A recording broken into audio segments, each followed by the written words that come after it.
has forward Victor Thompson.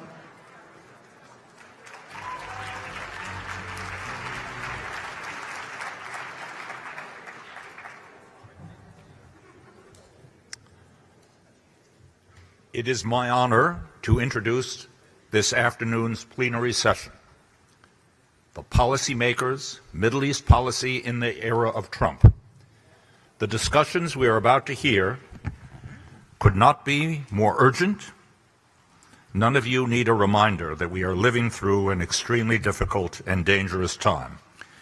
President Trump, not known for his thoughtfulness or caution in setting foreign policy, has jettisoned many of the relative voices of reason in the White House and the cabinet, and he has now surrounded himself with individuals who have trafficked in extreme and sometimes bigoted ideology, and who have a track record of relying on military force to respond to complex international challenges.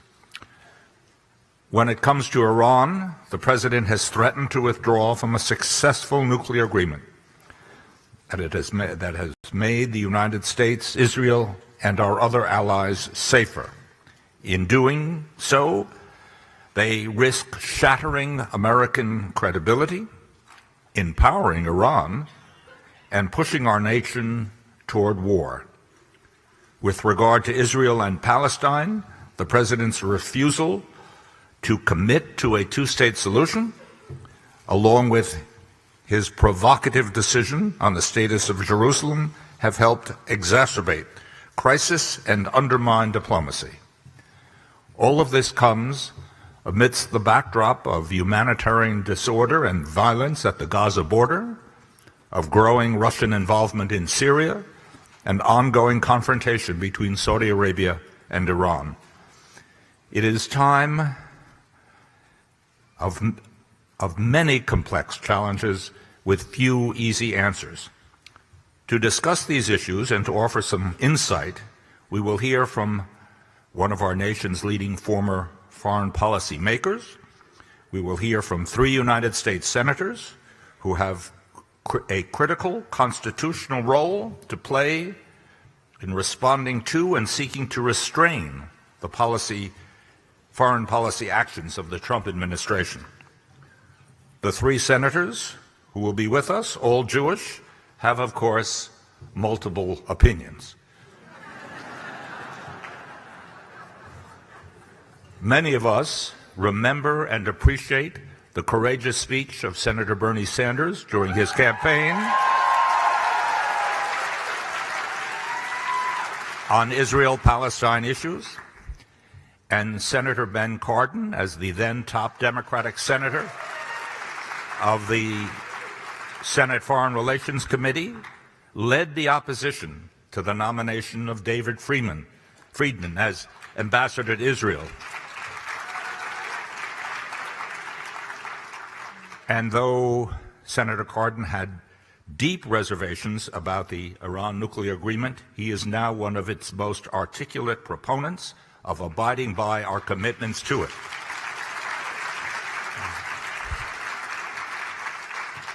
Senator Brian Schatz of Hawaii is one of J Street's most effective supporters and allies.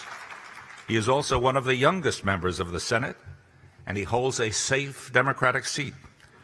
For a great many years to come, he will be leading the fight and vindicating the Jewish values that bring us here today. And we will also hear from a senior Palestinian diplomat, a prominent member of the Israeli Knesset, and other leaders, all of whom continue to advocate for the two-state solution. We are deeply honored to be joined by such a distinguished group of speakers. So without further ado, let's welcome to the stage the participants in our first discussion, Tamara Kaufman-Wittis, Senior Fellow at the Brookings Institute's Center for Middle East Policy, and our nation's former National Security Advisor, Ambassador Susan Rice.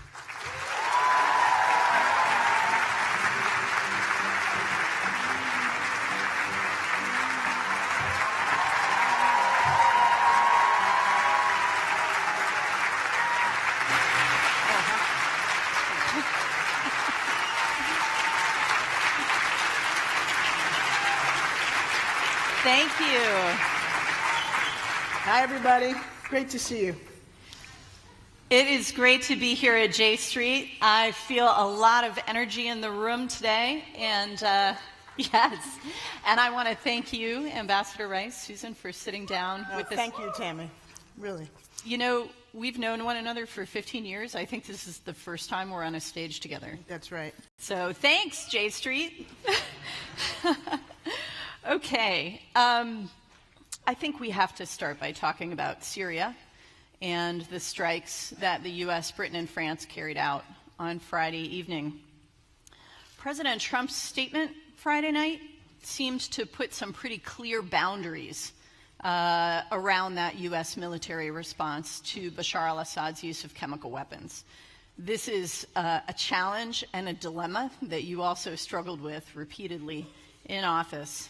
And I think one of the things I found striking listening to President Trump Friday is that he made clear that he wants to enforce the norm against the use of chemical weapons, that he and Britain and France are prepared to sustain effort to uphold that norm. But at the same time, over the weekend, we heard that he wants American troops out again. He's focused on fighting ISIS. He doesn't want to use the American military presence as any kind of leverage over Iran, over the outcome of the Civil War. You know, I know you were up at Hamilton College last week speaking with another Dr. Rice, who is another former national security advisor. We had a lively discussion. And you noted there that last year when President Trump carried out strikes, he had leverage. We had the opportunity to employ leverage, which I can explain. Okay. Sure. So here we are a year later. He's gone and carried out another round of strikes. Do you think that we have more or less leverage today than we did a year ago? Less. But let me explain why. And why don't we start with the chemical weapons thing and then maybe talk a little bit more broadly about Syria policy in general. After Syria committed in 2013 to declare and eliminate its entire chemical weapons stockpile and shipped out 1,300 metric tons, we and others in the international community thought we had eliminated at least its declared weapons stockpile. It was evident, and by the way, when I talk about the declared weapons stockpile, we're talking primarily about nerve agents and their precursors. Chlorine is a separate challenge, but was not included in that 2013 agreement because it's an industrial chemical that's readily available and necessary everywhere. The problem with chlorine is when it is employed as a weapon of war, then it is a violation of the Chemical Weapons Convention. But it became evident last year that, in fact, either Syria had not destroyed its entire stockpile or had reconstituted it to some extent. And I think President Trump was correct to act last year. But he did so in a very limited way, and he telegraphed immediately after the strike that he was one and done, that this was going to be very short and limited. And I think that was a missed opportunity because for all of our hand-wringing and justified concern about President Trump's temperament and how he may respond in a crisis situation, he could have played those concerns to our advantage. He could have been, had he wanted to be, demonstrably unpredictable and deliberately unpredictable, and use that to try to wrest a diplomatic opening with the Russians. The Russians and the world at that time didn't necessarily know whether this was an initial salvo or one and done. And had we left that ambiguous and tried to go immediately to leverage a diplomatic opening, I think we had an opportunity there. This time, when the Syrians use the chemicals again, I think we were right to act. I think we were right to act both in a more forceful way than we did last time, but also, importantly, in a calibrated way, because it is not in our interest to see a wider conflict. And we needed to send a message about the necessity of upholding the norm against the use of chemical weapons.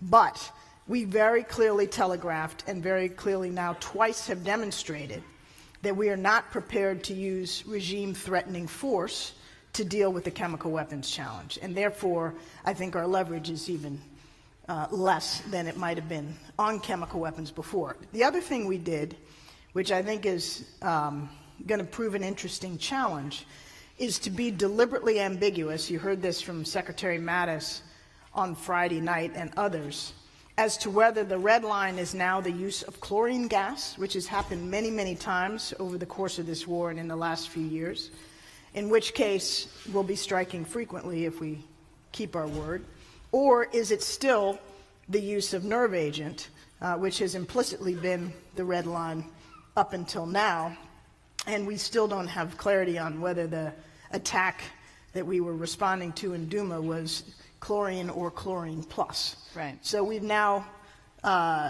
left it to the Russians and the Syrians to guess where that red line is, and we may have put ourselves as a consequence in a bit of a difficult situation. Because we've essentially said that if this use continues, we're going to do more. And we haven't. It's not clear what we mean by this use. Right. Is it use of nerve agent or use of chlorine or both? You know. So you don't think that this limited use of force is going to have much impact in deterring? I think it will have limited impact. I think I think it was the right thing to do, and I think taking out, in particular, that R&D facility in Damascus is significant because there was a place where the equipment and the precursors and the knowledge was resident. But I don't think, and in fact, the Pentagon has been forthright enough to admit that they don't think that this necessarily precludes their ability to act in the future. And so I think it's a setback. I think it's hopefully a deterrent. I don't think it is necessarily a permanent deterrent, and I think it leaves ambiguous the question of how we will respond to what I expect to be the continued use of chlorine gas.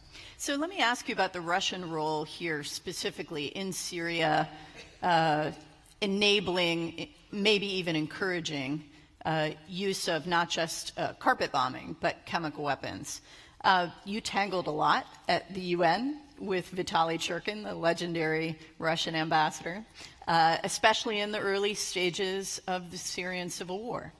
And we were not able to get the Russians to play ball at that time with a real diplomatic process to end the war. What do you think it would take to shift the Russian position in Syria to a place where we could make progress toward ending the war? Well, I think it's a lot more difficult now, and it was plenty difficult back in 2011, 2012, 2013, to try to make what we called the Geneva process, and you still will hear reference to that from administration spokespeople, yield a real negotiating process. The Syrians never took it seriously. The opposition, when it was at the table, was deeply divided, and Russia's never seemed committed to putting sufficient pressure on Assad to make Geneva yield something. The formula out of Geneva was that there would be a transitional national government that would replace Assad, agreed mutually by the opposition and the government. And Assad never really accepted that, and the Russians never forced him to. Now we're in an even more difficult situation to the extent that the Russians and the Iranians and Hezbollah have gone all in support of Assad. The United States' focus has been, I believe rightly, not on regime change, but on the effort to defeat ISIS inside of Syria and, of course, in Iraq. But that has made the dynamic at the negotiating table that much more difficult because through the use of force, the Syrian regime and its backers have largely suppressed what was a very divided and fraught opposition. And the Russians now have set up their own diplomatic process in Astana, where That's a joke. So there's no Syrian opposition there. Right. There are no Arab states there. Yeah. That's sort of Lavrov PR. So I don't put a lot of stock in that. But at some stage, they're going to be one of two scenarios. Either Assad will remain in power, the U.S. and our coalition partners, along with the Syrian democratic forces, the Kurd-led opposition elements that have helped us take Raqqa and other areas back from ISIS, will still control a substantial swath of Syrian territory in the east and the north, including some of the major oil fields.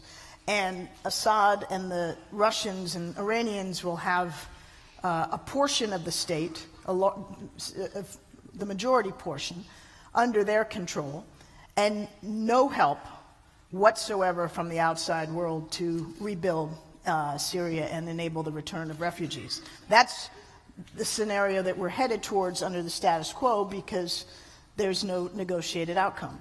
The alternative, and here is where I think the United States still has some leverage, is that we say, one, this portion of Syria that is de facto under the control of our allies and partners is going to remain separate and apart with the oil resources unless and until there's a negotiated outcome that meets the needs and the aspirations of the Syrian people as a whole. And by the way, you don't get the resources in the meantime. And by the way, we're staying here, which is a very important piece of this working, not only to help rebuild local governance and local institutions in these areas, but also, frankly, to prevent the Iranians from establishing a land bridge from, Tehran all the way to the Mediterranean. So we have that leverage. The other leverage we have potentially is the promise that we and our European partners and our Gulf partners will not contribute a dime to the reconstruction of Syria unless and until there is a negotiated political dispensation that results in a government that's chosen freely by the Syrian people. And so again, at the negotiating table, we could potentially play those two cards, which then, leaves Assad and the Russians with a stark choice between the rump state with no money and a viable state with international support that doesn't include Assad. And Trump, in saying that he wants to bring American troops home, he wants to do it within 6 months or as soon as possible, is he then pulling the rug out from under that opportunity? Yes. What? Okay. We'll see if that happens. We will see. As he says, we'll see. So with that, let's turn to an issue that has our partners and friends in the region very, very exercised. And that, of course, is the challenge posed by Iran. Now, when the JCPOA, the nuclear deal, signed by the U.S. and its partners with the Iranians, when that came out, there was pretty universal concern on the Israeli side. But now that the deal is in place, I think it's fair to say that there's a lot of debate inside Israel about the merits of keeping it versus walking away. And yet it looks like President Trump is getting ready to walk away. We have a deadline in mid-May for the latest renewal of sanctions relief. And we're expecting him not to waive those sanctions and, in essence, put the U.S. out of compliance with the deal. So if President Trump goes ahead and pulls the trigger here, pulls the United States out of the JCPOA, it doesn't mean the deal as a whole is collapsed necessarily. But can you walk us through what you think the consequences would be for the United States, for Iran's nuclear program, and for our friends in the region? Well, let's begin with the facts. The fact is that the deal is working. All of Iran's potential pathways to a nuclear weapon, whether uranium, plutonium, covert, otherwise, have been eliminated, verifiably so. And that is not disputed by the IAEA, nor by the U.S. intelligence community, nor by the U.S. Defense Department. And as you suggested, even the elements of the Israeli military and security services are well aware that this deal is functioning as intended. So We've gone from a situation before the deal where Iran had no intrusive inspections and verification. It was 2 to 3 months away from having the material to develop a nuclear weapon, to today, when all those pathways have been verifiably cut off, and where Iran has committed in perpetuity not to develop a nuclear weapon, and where we will have the ability for many, many years going forward to verify what Iran is up to. If we were to blow that up, and I do think that a U.S. withdrawal would in all likelihood, if not immediately, then eventually blow the deal up, because that means the reimposition of our sanctions that were lifted with respect to its nuclear program. It means that we will be completely isolated from our European partners with whom we worked to get this deal and with whom President Trump engaged in a flirtation over the last several months to try to so modify, or as he would say, improve the deal. And, you know, that has not come to pass. We've not really invested very seriously in that, and we've now got at Trump's side in Mr. Bolton and Mr. Pompeo extremely harsh critics of the deal who've sworn to its destruction. So I believe that what's going to happen is we will, in all likelihood, reimpose sanctions, hence violating our obligations. We will be at odds with our closest allies.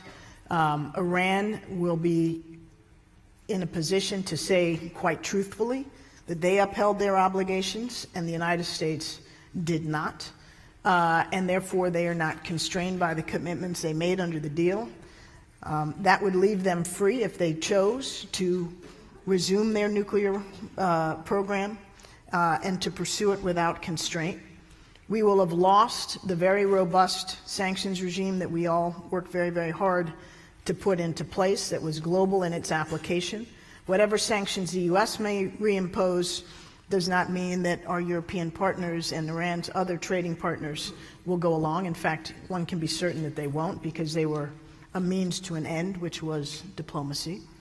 And then finally, we will have done this on the eve of the president's presumed discussion with Kim Jong-un, where allegedly the objective is denuclearization of North Korea, which really does have already a lot of nuclear weapons.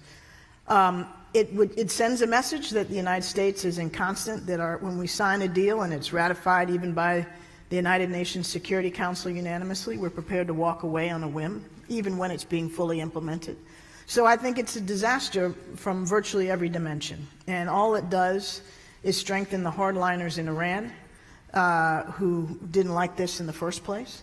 And it means that the other activities that Iran is involved in that we find so reprehensible, its support for extremists, its meddling in neighboring countries, its ballistic missile program, etc., are now potentially able to be augmented by a threat and a potentially credible threat of an Iran returning to nuclear weapons research and potentially production. So I want to focus in on that point for just a minute, because you hear a lot of critics of the JCPOA say that the sanctions relief empowered Iran in these other activities, in its regional subversion and its sponsorship of terrorism, its support for proxies.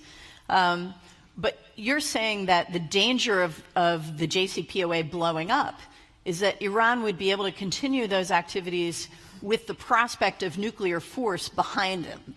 Quite simply, yes. And without the prospect of global sanctions being reapplied. But, I mean, don't want to take a lot of time on the history, but I would dispute the proposition that the problem with the deal is that it didn't address these other aspects of Iran's problematic behavior. It did not. It was not intended to, nor could it have done so and accomplish the objective on the nuclear weapons. Our primary interest and concern at that time, and Israel's stated primary interest and concern at the time, was to deal with the nuclear weapons threat. We accomplished that. That didn't mean that it was all said and done and we could walk away. We still have to confront and push back on Iran's very destabilizing behavior in other realms. But I would much rather be doing that against an Iran that had no potential to obtain a nuclear weapon rather than one that did. Okay, so you tangled a lot with the Russians. You also got some things done with the Russians, including the JCPOA, including the Security Council resolutions on Libya. But since then, we've seen Russia go beyond some of its aggressive activities in Ukraine and Crimea. We've seen its intervention in Syria, of course, and we've also seen this effort to intervene in democratic politics here in the United States, across Europe, and become a kind of global leader championing the subversion of democratic politics and the reassertion of autocracy. I wonder, as somebody... It's a good summary, Tim. it's a brutal picture. But as National Security Advisor, your job was to look across all of these activities and figure out what's the priority. So as you look at Russian behavior today, what really worries you the most? What do you think needs to be our top priority? Well, when you're dealing with an adversary like Russia, you've got to deal with it on multiple dimensions. You don't have the luxury of saying we're going to worry about Syria but not about Ukraine, or we're going to worry about interference in the democratic process but not about its, provocative activity in NATO airspace. We have to deal with all of these simultaneously. And that's what we endeavored to do in the Obama administration. We dealt with the risk that Russia might try to undermine the territorial integrity of our NATO partners by establishing something called the European Response Initiative, which was a very robust, multi-billion-dollar investment on behalf of the United States in conjunction with NATO to put NATO forces and augmented equipment stocks on the front lines in Eastern Europe to deter and prevent a Russian aggression of the sort that we saw in the early stages in Crimea, Little Green Men, etc. We've stepped up our efforts with NATO to deal collectively as well as unilaterally with the Russian cyber threat.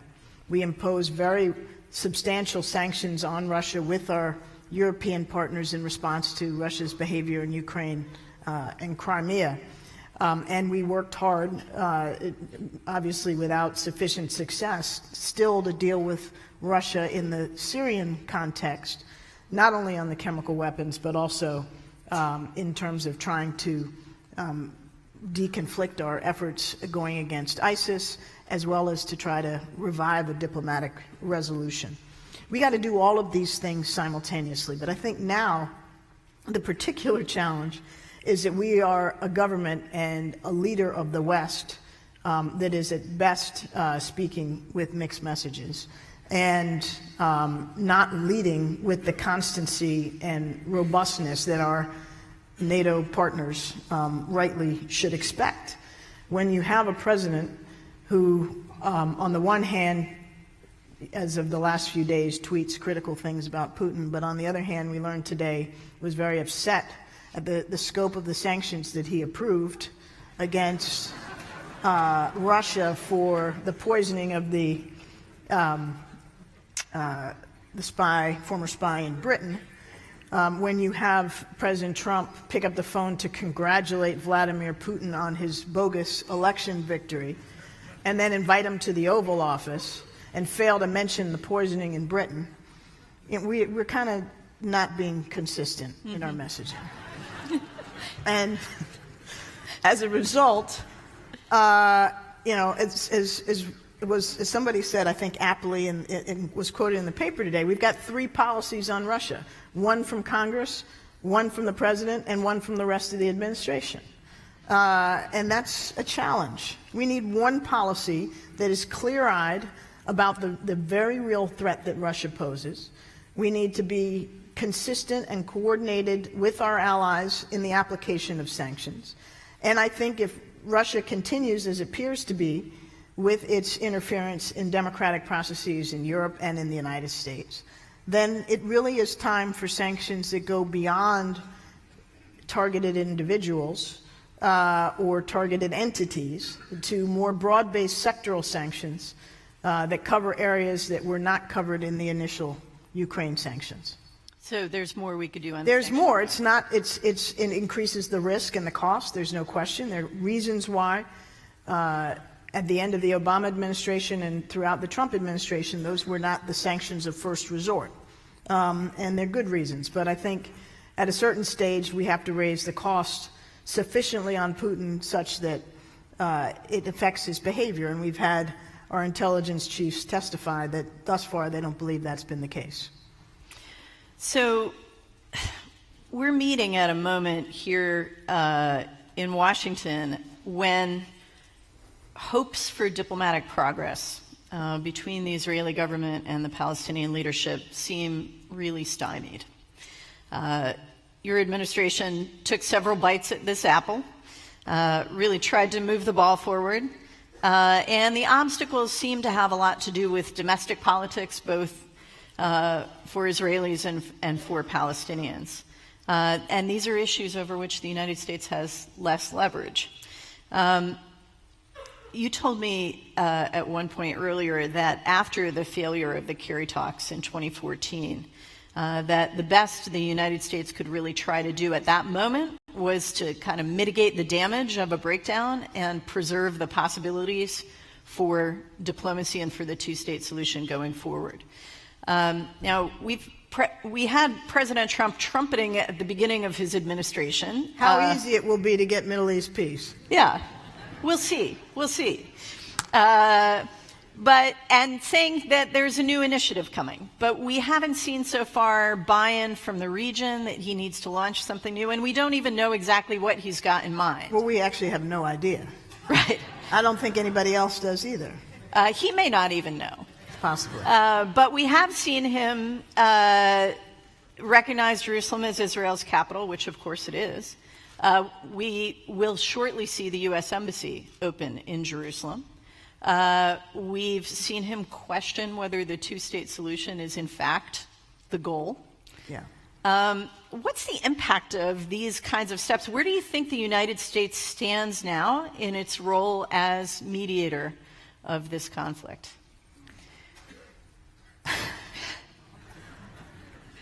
We're going to end on an optimistic note. Right? Yes, we're going to try. Well, I think,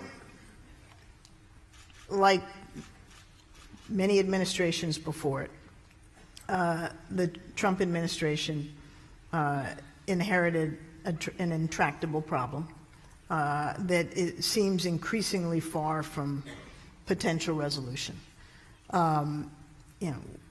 The facts that are being created on the ground make the viability of a two-state solution more and more remote. The politics, as you said, on both sides are hostile to a two-state solution, particularly, I think, on the Israeli side at this point.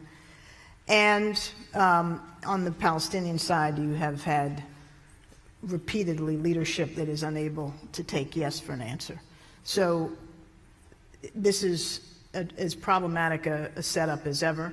And I think, frankly, the Trump administration has made a bad situation even more complicated by promising any day now a proposal that, as far as I can tell, hasn't been amply socialized with either side, but certainly not the Palestinian side, but I gather both, actually.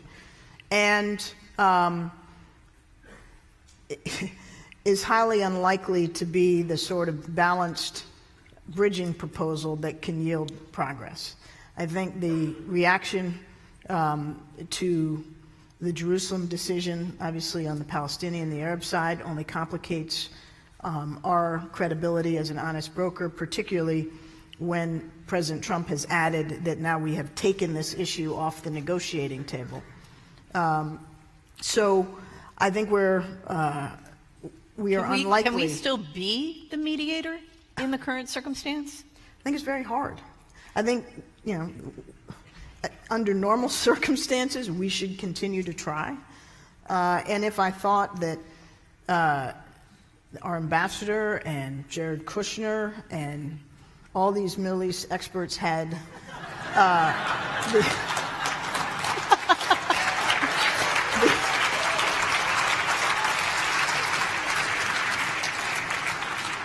the wherewithal to craft a balanced plan that, could bridge the gaps, then, I'd say we should still try. But I'm skeptical that that's likely to be the case. And in any event, I think the U.S. alone is going to be compromised without bringing in, to a greater extent than we are accustomed to and we like to, Europeans and others from the region. So, yes, I promised you we would end on an optimistic note. And, as I think back on the range of the work you've done in a life of public service, you've dealt with a lot of intractable conflicts, a lot of devastating humanitarian crises, devastating wars. You worked through the Rwanda massacre. You worked at the UN when the permanent members were often at loggerheads. You worked through seeing Muammar Gaddafi and Bashar al-Assad turn guns on their own citizens. And yet one of the things I think I've come away with from watching you and working alongside you is that you never give up. Try not to, yeah. And one of the kind of key essential qualities of effective diplomacy is persistence and creativity, right? So I'm curious, what keeps you going in those tough situations when you're just knocking heads? What is it that gives you a reason to think there is a way through? You can find a door and walk through it. Well, I'm essentially an optimist. And I think I couldn't do the work that I've done and not fundamentally believe that the course of human history is forward and that we're making progress. And I mean, there are all kinds of reasons for that. Maybe it's my experience being born and raised as an African-American woman in 1964 in this city and seeing, through my parents who were raised in, my dad in the heart of segregation, be able to rise to the highest levels of our government and see where we have come from 1964 to the present in this country. When you look at the progress that's been made globally in reducing poverty and hunger and suffering and girls' education and the spread of democracy, even though it's obviously under threat today, the trajectory is positive. And I think, I was a student of history as an undergraduate, and I think you have to have the long view. And I believe, as often quoted, Dr. Martin Luther King's statement that the arc of the moral universe bends towards justice. I do believe that over time we are perfecting our imperfect selves, not just here in the United States, but mankind in general. It doesn't bend on its own, though. We have to pull it. Right? We have to keep working.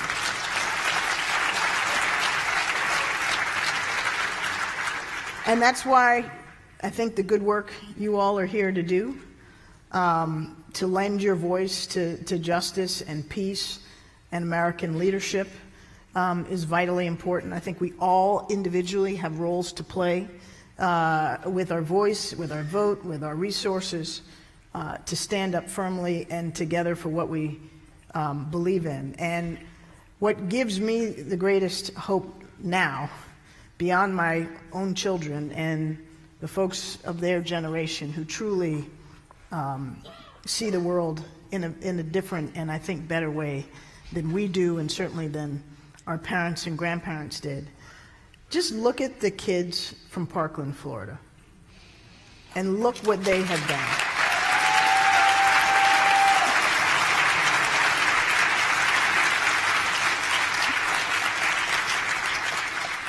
I was, like many of you, I suspect, at the March for Our Lives here in Washington. Maybe you were here, maybe you were elsewhere. And I was there with my 15-year-old daughter and my husband and friends. And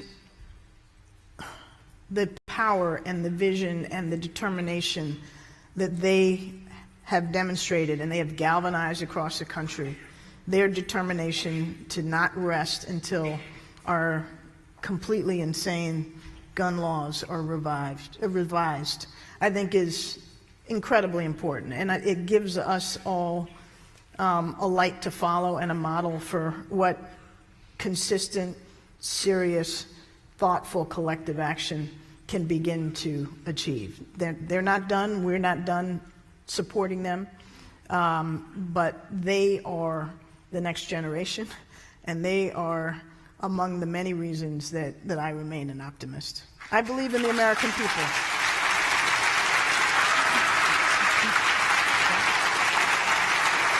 Well, folks,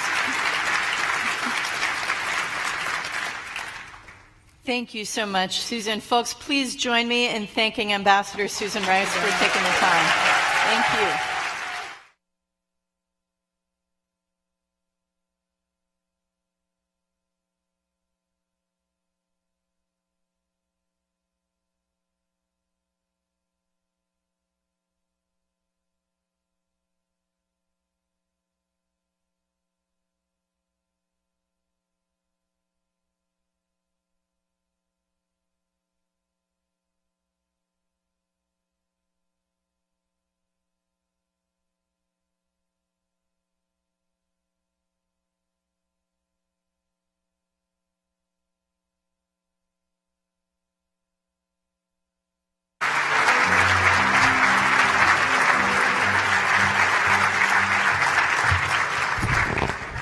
Good afternoon. I believe we have some Marylanders in the house.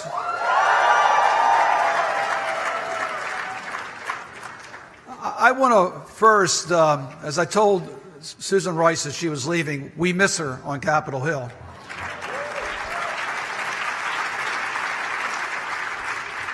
But I think her comments about the strengths of the students that we saw here in Washington, we've seen around the nation, really gives us hope. Because despite what the Congress might think or the President might think, the power in this country are with the people.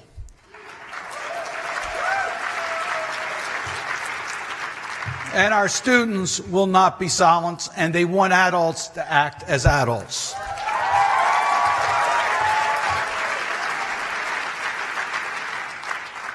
I want to thank J Street and congratulate you on your 10th anniversary.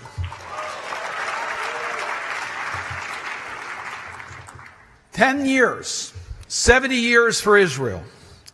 When Harry Truman made that courageous decision in 1948, against the advice of his own State Department, to recognize the State of Israel. He did that because he understood our two nations shared common values. And that special relationship has been strong ever since because of the fundamental principles of democracy embedded in our country and in Israel, shared values, recognizing that is the strength of America and the strength of Israel.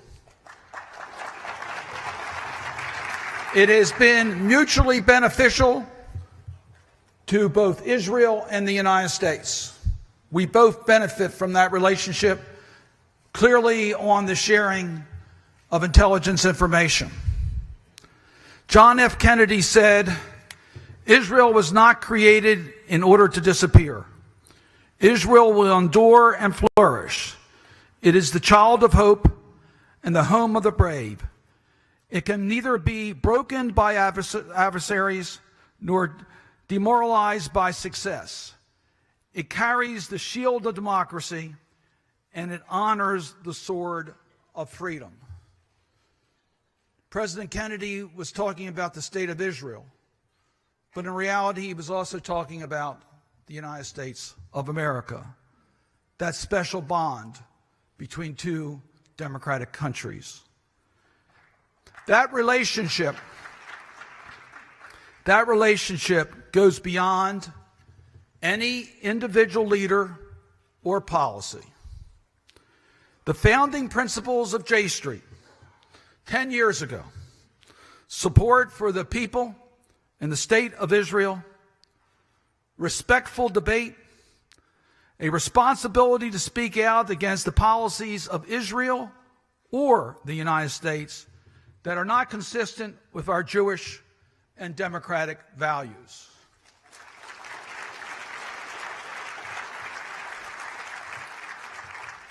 You have stayed true to that mission.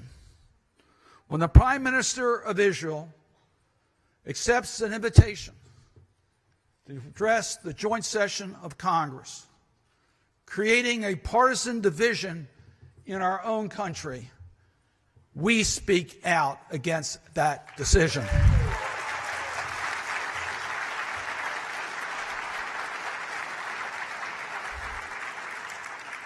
When President Trump reacts to the tragedy in Charlottesville, equating those that were there to preach hate, white supremacists, neo-Nazis, with those that were there to protest that message, we speak out.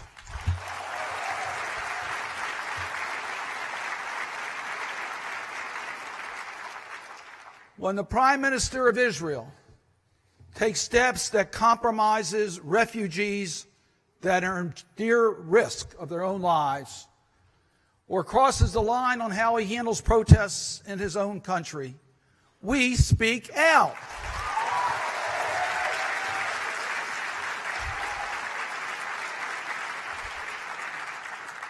And when President Trump immigration policies that tries to tell the world that we have certain religion that we don't want here in America, or people from certain countries because of their demographics that we don't want here in America, or that dreamers are not welcome here in America, we speak out.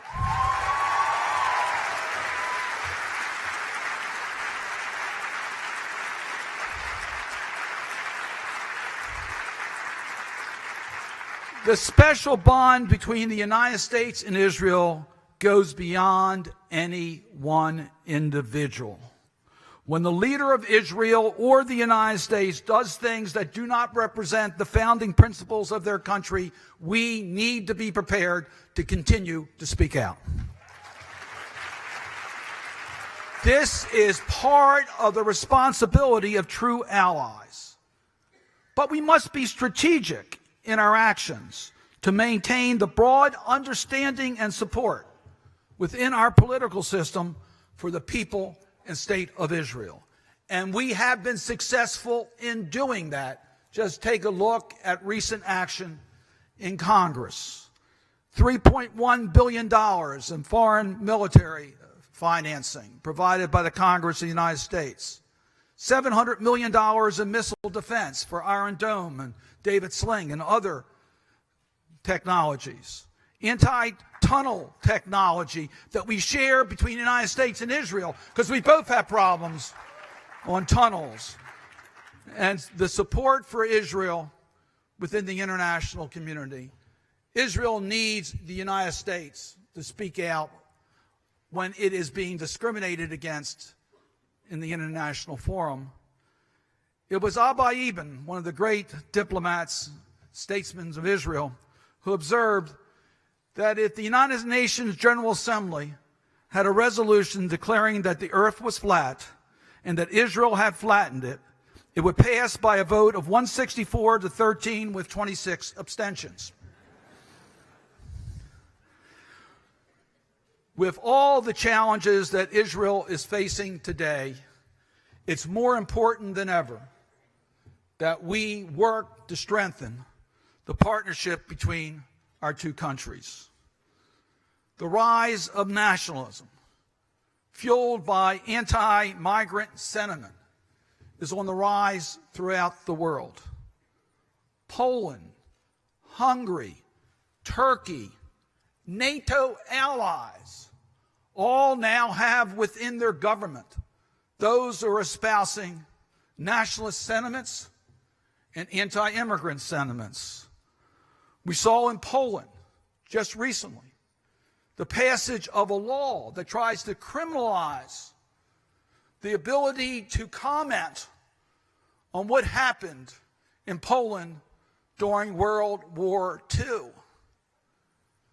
I just want to emphasize, there was a poll that came out yesterday that the millennials in the United States, 2 out of 3 don't know what Auschwitz is about.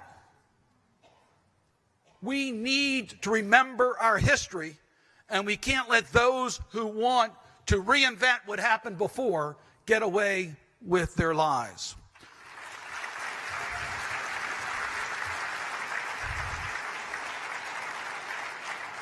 Make no mistake about it. In democratic countries in Europe, we're seeing the rise of attacks against their own democratic institutions from within. We have not seen that since before World War II. We all need to be concerned about it. And in Germany, which has been pretty strong in dealing with its past, the alternative party, the extreme party, now has seats in their parliament. And quite frankly, the international rise of nationalism has been given oxygen by the actions of President Trump.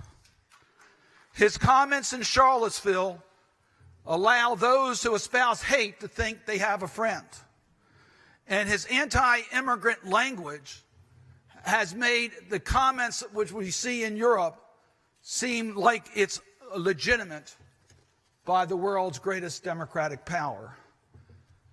As a result, we see the rise of anti-Semitism. The rise of anti-Semitism in the United States and around the world. I'm proud to be the special representative of the Organization for Security and Cooperation in Europe's Parliamentary Assembly for anti-Semitism, racism, and intolerance, and also the ranking Senate member of the Helsinki Commission. In that capacity, I have urged a concrete policy to fight anti-Semitism by actions, giving action to our words so that we can show what is needed. It starts with leadership. It starts with world leaders speaking out against any form of hate. It also involves education and making sure our young people understand. The best programs are those jurisdictions that have included strong education on tolerance, and interfaith connections are critically important, particularly between the Muslim and Jewish communities. We need to underscore those relationships. Steven Spielberg said, "As a Jew, I am aware of how important the existence of Israel is for all survival of all of us. And because I am proud of being a Jew, I worry about the growing anti-Semitism and anti-Zionism in the world. We need to pay attention. Never again. We need to pay attention." The isolation of Israel is real. Throughout history, there have been governments and communities that have always found a reason to be anti-Semitic or anti-Zionist. They want to deny the legitimacy of the sovereignty of the state of Israel, questioning its legitimacy in a part of the world dominated by people of other religions.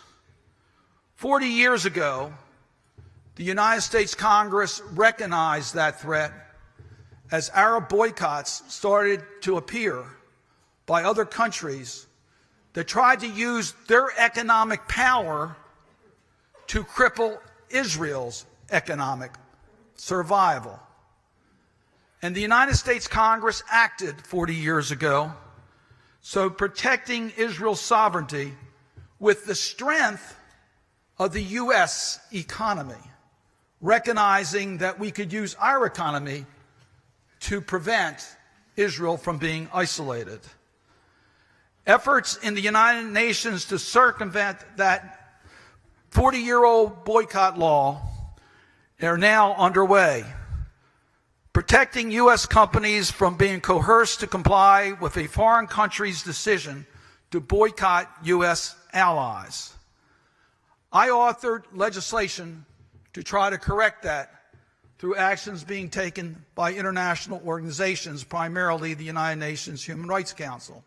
You may have heard about it. It's had some controversy. I understand that. But I want to address what that legislation is aimed at doing. It's aimed at preventing the economic pressure on Israel to affect its sovereignty by pressuring U.S. companies to do what they don't want to do. 2 points have come up during that debate. One, will we protect the freedom of speech and opinion? I can tell you I have spent my entire political career defending the First Amendment rights. I strongly believe that anyone who wants to criticize Israel or wants to boycott Israel or wants to encourage others to boycott Israel, I think you're wrong, but you have your constitutional right to do that. And we're going to make sure that that is protected. The other issue, which is equally impassioned for me, is that I believe that we should not take sides. In fact, we have taken sides against how settlements have been unhelpful for Israel's long-term survival. I want to make sure that we don't do anything in this bill that would compromise the traditional view of this country in regards to Israel's settlements. So we have tried to modify the bill, and we're still working with it. But I tell you, it's becoming more and more timely because American companies are receiving letters from the United Nations Human Rights Council questioning whether they are doing business in Israel for the purposes of advertising a boycott against those companies that do not respond. Let us work together to figure out a way to protect the freedom of speech, protect the legitimate concerns of all parties, but to protect American businesses from being bullied into boycotting Israel. We can do this together. I believe in our international organizations. I'm a strong supporter of the United Nations. I think it's an extremely important organization, and I've always supported it. I am very concerned about President Trump's policies of America first, because to me, it's America alone. And that's not what this country needs to do. So let me give you one concrete example, and that is the threat of Iran. I listened to Susan Rice's presentation, and I agree almost with everything she said. Iran is a very dangerous country. We know that. Israel knows that. America knows that. And that's why we negotiated an Iran nuclear agreement. I agree with Secretary Rice. That was to deal with the nuclear aspects. Now, in dealing with that, many of you are aware that it was a close call for me whether to support that agreement or not. It was. I came down on the side that it should have dealt stronger on a length of time. But once it was signed and put into effect, and with Iran complying with that agreement, I think it would be so much against the United States national security interests if the president were to reimpose sanctions against Iran while Iran is in compliance with that agreement, and I will continue to do everything in my power to make sure that doesn't happen.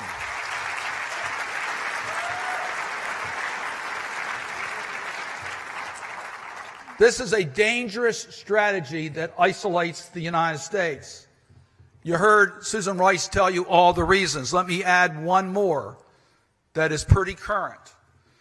General Dunford, our Joint Chief, said, unless there is a material breach, would have an impact on any other country's willingness to sign agreements with America.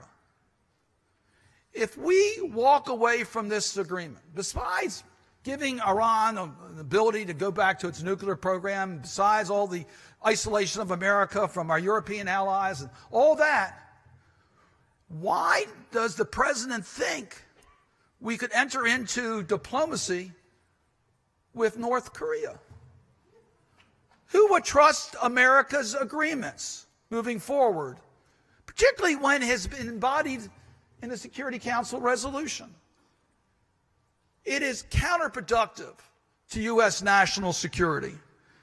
And now, when this national security team has replaced General McMaster with John Bolton and is in the process of getting Director Pompeo as Secretary of State, there won't be any backup in the national security team for America to join the international community in dealing with major diplomatic challenges. We have to speak out.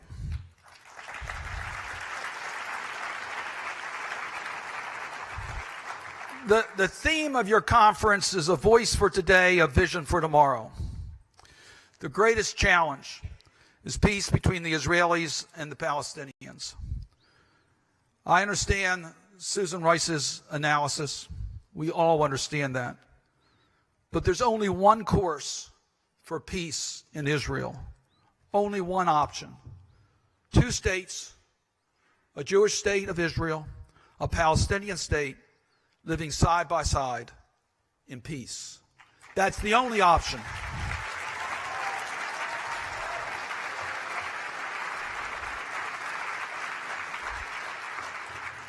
The United States is beyond any one person. The United States must be a facilitator of those talks.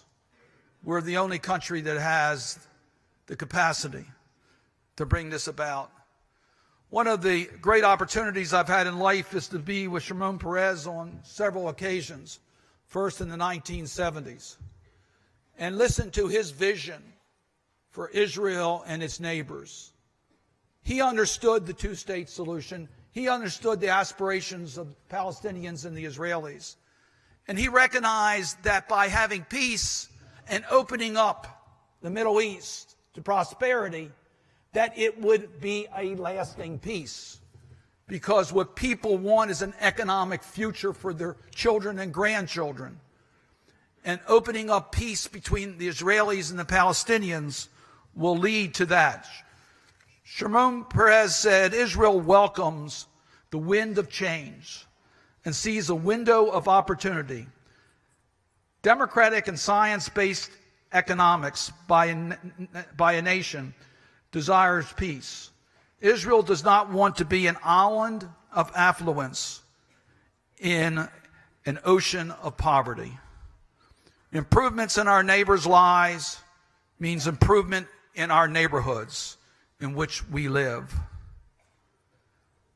Shimon Peres understood that Israel's future is inextricably linked to the Palestinians living in peace and prosperity. We can make that happen. We must make that happen. So that vision for tomorrow includes the U.S.-Israel special relationship remaining one of our most important friendships in the world, anchored by shared values, common goals, an appreciation for history and learning from history towards a brighter future. I thank J Street and I thank each one of you for devoting your energies to accomplishing that cause. Thank you.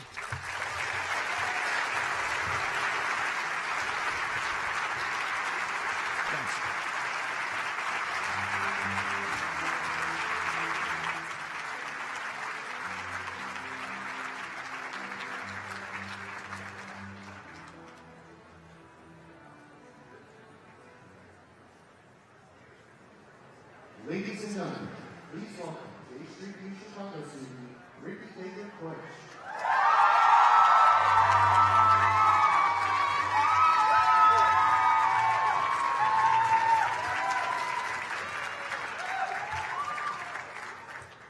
Hello, everyone. My name is Ricky Baker-Koish, and I am a fifth year at the University of Chicago, where I am completing a master's in Middle East Studies. I have been involved with J Street U since my second year of college, basically since I first learned of the organization. Last year, I served as Vice President for the Midwest to the J Street U Student Board, and this year I am an organizing fellow. I wanted to share a little bit of why I'm involved with all of you. In 1995, there was a giant peace demonstration planned in Tel Aviv in support of the Oslo Accords. My parents brought me, their 6-month-old infant, to the rally. They believed it would be a momentous occasion for the history books, a major milestone in the peace process. The two-state solution was right around the corner. Characteristically, my dad didn't want to stay for the song at the end of the rally. But also characteristically, my mom really wanted to. So they negotiated, and we left as the song began. As we walked to meet my grandparents at a cafe close by, shots rang out. Like many young Israelis, Palestinians, and pro-peace Americans, I grew up in the echo of those shots that killed Prime Minister Yitzhak Rabin. My generation doesn't remember successful peace processes. We've seen too many wars and bouts of violence. We agonize over the current situation in Gaza, and more often than not, a two-state solution seems impossibly far away. So my family left Israel in the fall of 2000, and immediately I was thrust into American politics with mock Bush versus Gore elections in kindergarten. My parents would bring me and my sister to the election booths each election day. We would be told which levers to pull, which boxes to fill. My parents would describe the candidates and their parties. Politics don't seem as bleak when you have a firm belief in the democratic process.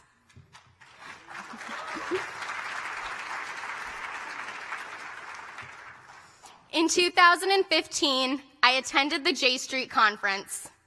As a young, progressive, Israeli-American college student, J Street was my clear choice for a better future.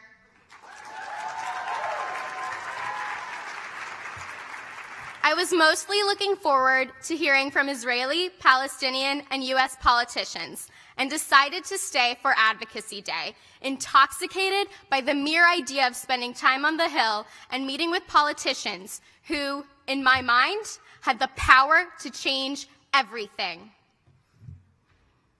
That Tuesday, one of my meetings was with Senator Dick Durbin.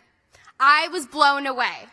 Not only were there over 1,000 college students and 3,000 total attendees at the conference who shared my values and my vision for tomorrow, but there were true political leaders aligned with J Street's mission.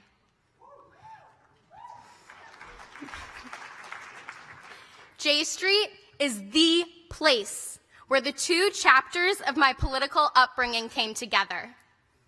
In addition to reflecting my values, J Street has allowed me to grow as a political person. Through my work with J Street U, and most recently with the Stop Demolitions Build Peace campaign, I have gained concrete skills and sharpened my political thinking. This fall, J Street U participated in advocating for a Senate letter led by Senators Dianne Feinstein and Bernie Sanders. The letter spoke out against demolitions in Susia and Khan al-Ahmar, echoing our Stop Demolitions Build Peace campaign. Illinois schools were ready. J Street U leaders from Northwestern, UChicago, and DePaul sent letters to our senators. Upon learning that Senator Dick Durbin signed the letter, we rallied to thank him in the midst of a pretty hectic finals week. This action engaged our College Democrats of University of Chicago chapter even more deeply in support of our work.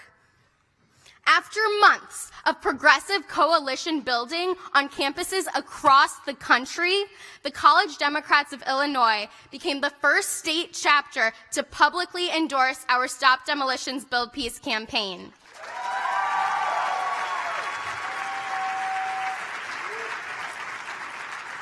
They were soon followed by state chapters of California, Washington, and we expect many more to come.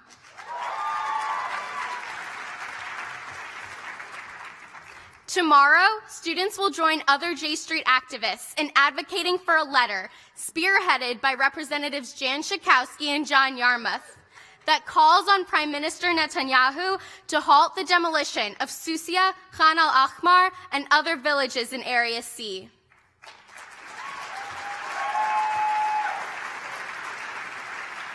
Representative Schakowsky is yet another Illinois political leader with a fierce dedication to progressive politics and the two-state solution. J Street U students in Illinois and throughout the country have been lucky enough to engage with a representative on our work.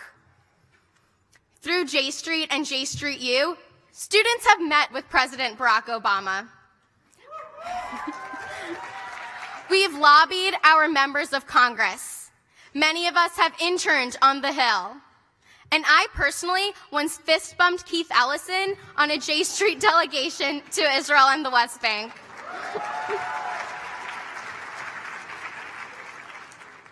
As students, we know that we have much to offer current representatives and candidates, and we remain committed to the work of supporting our American political leaders who put diplomacy first, who fight against anti-Semitism, Islamophobia, and all forms of bigotry, and who fight to preserve the viability of the two-state solution.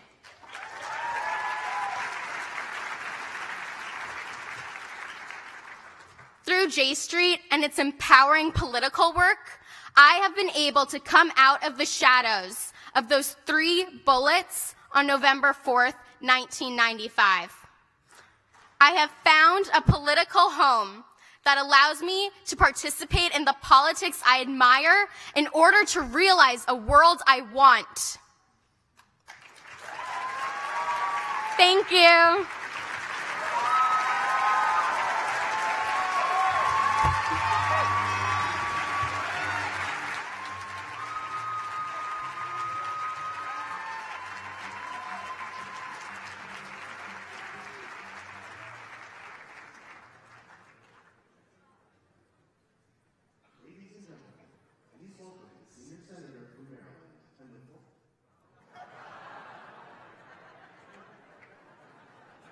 Ladies and gentlemen, special video address, please.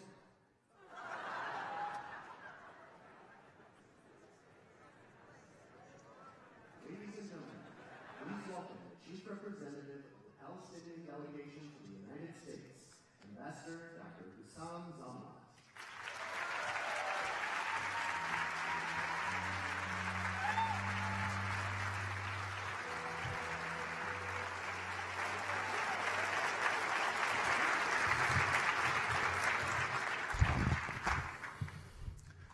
Thank you very much. Hello, everybody. Good afternoon.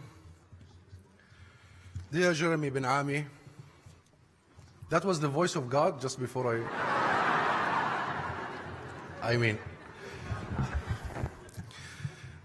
and the leadership and the members of J Street, thank you for giving me this opportunity to be with you at such an inspiring conference.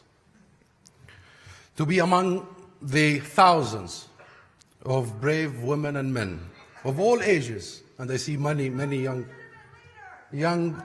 I can see many young faces around. Every year to defend your values and principles, to give a voice for the mainstream American Jewish community. I was one of the first Palestinian officials to speak at J Street in its early stage of establishment.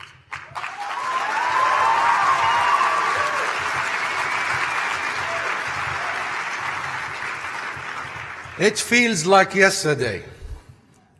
Then I said that nothing is more missing than a motivated and principled organization that gives a voice and a call of action to the silent majority of the American Jewish community, to the many who believe in peace and who keep the hope for a better tomorrow.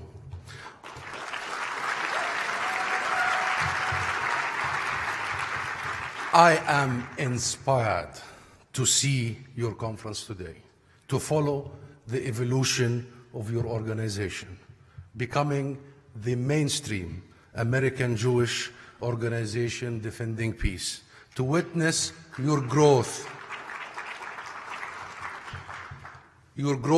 both in numbers and impact. Your voice has become loud and clear, and your contribution to the US political landscape is widely recognized. My friends, you were never outnumbered, and that's why I said what I said this. You were never outnumbered. All those who believe in a different tomorrow, all those who carry hope, all those who believe in the goodness of the humankind are always never outnumbered, but you were out-organized. And today,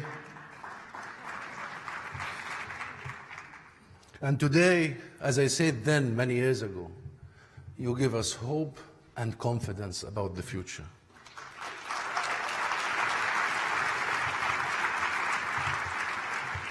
Because the future is not shaped by those who merely witness it. The future is shaped by those who author it. And I see many of you here who have taken a decision not to only witness the future, but to author the future for all of us. Thank you very much.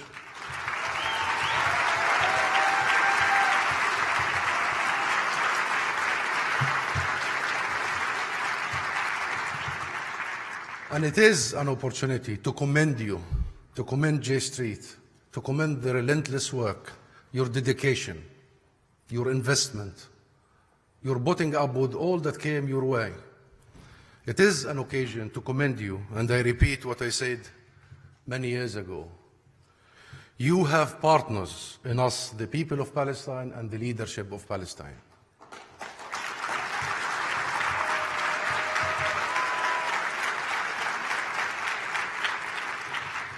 So, my friends, we Palestinians remain steadfast in our vision of peace and self-determination.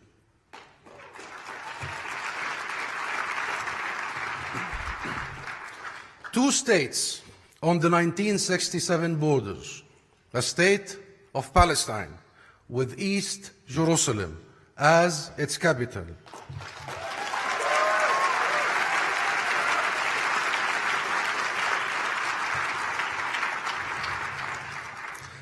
an open city for all the three Abrahamic faiths.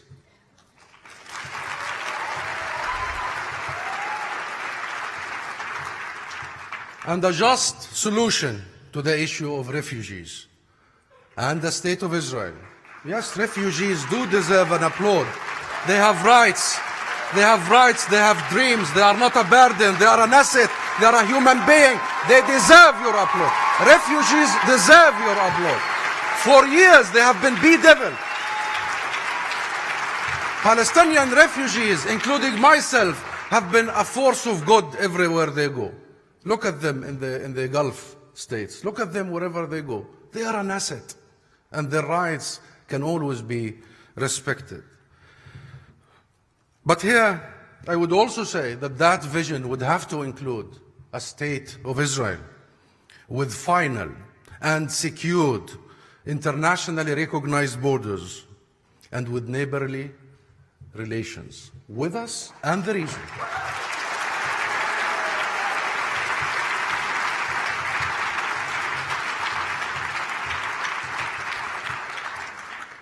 My friends, we still firmly believe that this is the best way forward.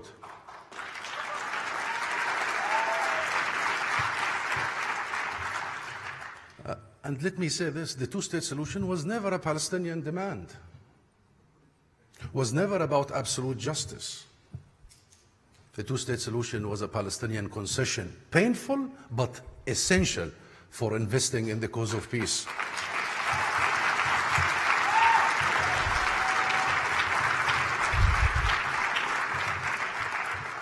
And investing in the cause of peace is not by words, but by deeds, and we have done our share. We have recognized, we have done our share, and we will continue doing our share. Peace is too precious, too noble, too long waited for. We have done our dues, and we will continue doing our dues. Number one, we have recognized the State of Israel on 78% of historic Palestine.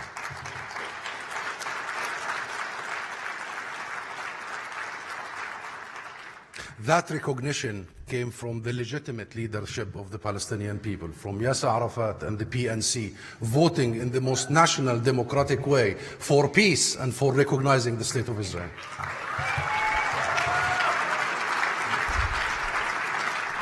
And we take no shame in recognizing the two-state solution. We take no shame in recognizing our neighbors. We may take a bit of shame on not achieving the end game. But investing in peace is something that we always and will always do. We signed the Oslo Accords in 1993 because we believe that we have to engage in a process that would see the end of Israel's occupation, that would see the establishment of a sovereign state of Palestine. And we did not wait for that to come. We engaged in building the state bottom up, from the ground, building our institutions that the international community have said that already it's at the level of sovereign, independent, middle-income countries. We are so proud of our institutions, of our policemen, of our ability to provide for our people in the spheres of health, education, despite the most adverse circumstances. And we worked during these years with the Arab world to offer Israel the Arab Peace Initiative. 22 Arab countries. 22 Arab countries. And with them the rest of the Islamic world, 57 countries, to offer Israel normalization as an outcome of peace.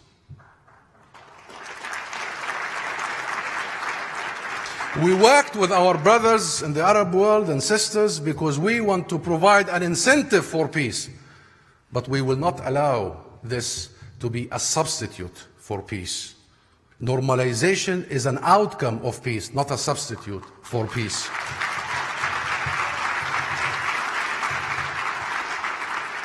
And my friends, we have no time to mince our words.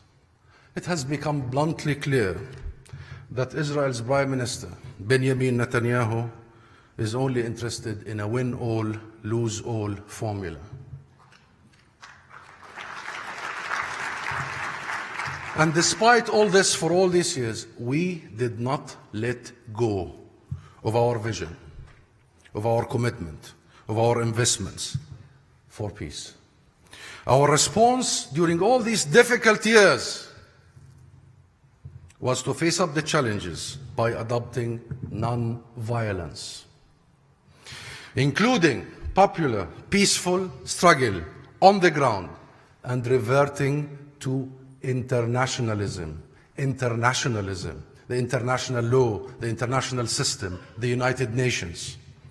Since 1988, when that declaration in Algiers of declaring an independent state of Palestine, ipso facto recognizing the state of Israel, since then we have been unwavering, rock solid in our commitments. We did not change a bit. We do not allow difficult times to change our commitments, our vision, our sense of destination. No, we defend it, we solidify it, we protect it. Since then, our yeses have been absolutely known to the world, but this is an occasion in front of you, my friends, to reaffirm our yeses.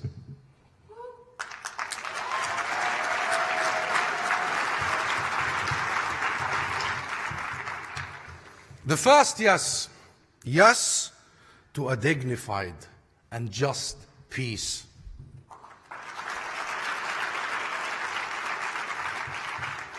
The second yes, yes to a two-state solution on the 1967 borders.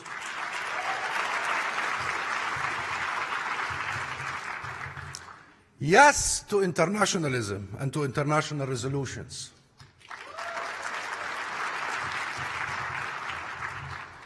Yes to nonviolence. Yes to nonviolence. We will not allow the curse of blood to stand between us. No matter what our political differences is, no matter how much the oppression is, no matter how many snipers there is around Gaza now, we shall believe in the power of the people, the masses, the power of the nonviolence.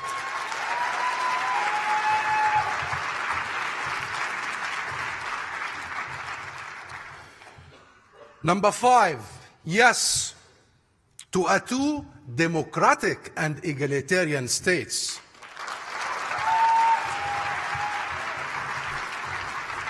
It is not just any two states we are after. These two sovereign states must give their citizens full, equal rights. No other consideration but the rule of law. Not the creed, not the color, not the religion, not how tall or how short, not the language you speak or the God you pray for, but the fact that you are a citizen of that state. Yes to that. Yes to that. No to racism. No to discrimination.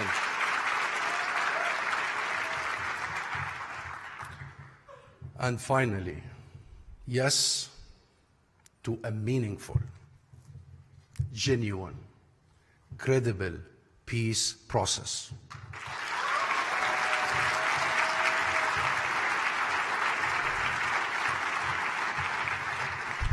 But friends, hear me out here. And it is important that I say, on behalf of the people and leadership of Palestine, what I am about to say now.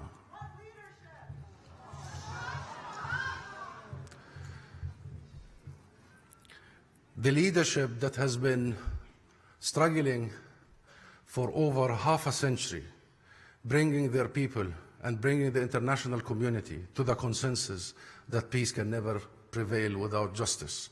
We may have issues back home, my friends, and I take note of any voice here.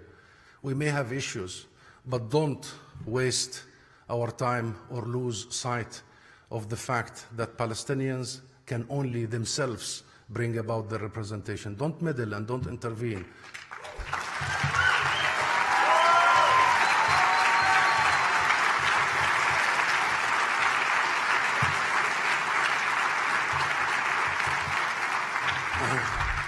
And I'll go on this because it's an important subject. Nothing we pride ourselves more in Palestine than our democratic process. It has been interrupted for 10 years, painfully so. It has interrupted because no one wants to convene elections without these elections being national. We will not convene elections without East Jerusalem. And we will not convene elections without Gaza. We will only convene elections when elections are national, and we are working towards that to be national. Now, I want to say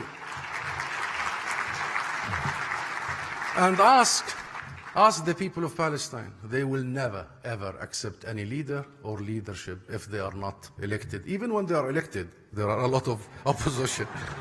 So leave us alone. Our domestic situation is not easy. But I tell you, we cherish our ability to renew our democratic process. Now, about how much our yeses are unwavering, solid, like a rock, have always survived the test of time, moments of despair like this one.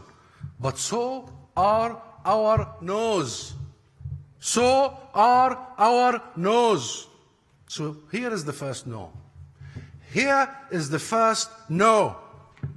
No to redefining what the two-state solution means. No to that. No to that. Big, fat no. No state minus. No state minus. No interim arrangements. We've done that. No lasting process. We've done that. We want lasting peace. No state with provisional borders.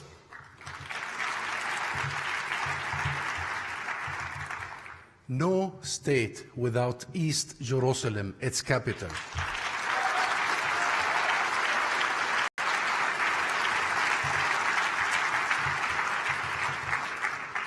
And no state at the expense of 2/3 of the Palestinian people. No state without resolving the issue of refugees.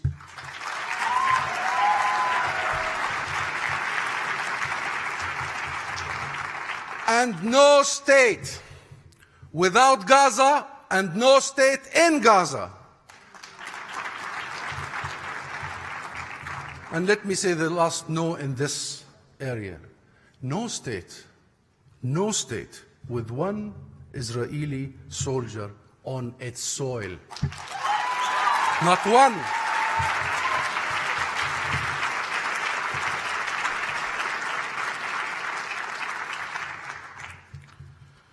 The second big no we have is no to the US administration decision on Jerusalem. No to that. No to that. No. Big no. We rejected that announcement and decision then, and we reject it now, because that decision does not help the cause of peace, because Jerusalem is the key to peace.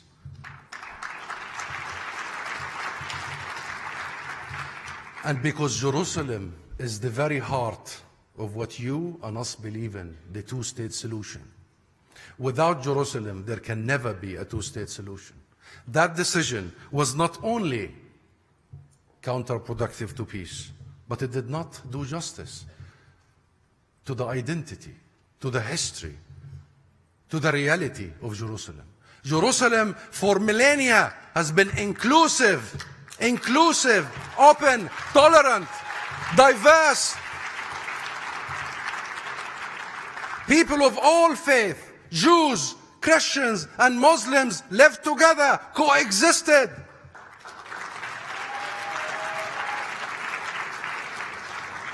The keys of the church of the Holy Sepulchre is held for hundreds of years with a Muslim family. And Muslim families in the old days would candle the Jewish candle, the Shabbat candle for their Jewish neighbors throughout the history of that city. But today is an anomaly. Jerusalem will always reject claims of exclusivity. No one can have exclusive claims of Jerusalem, and no one shall.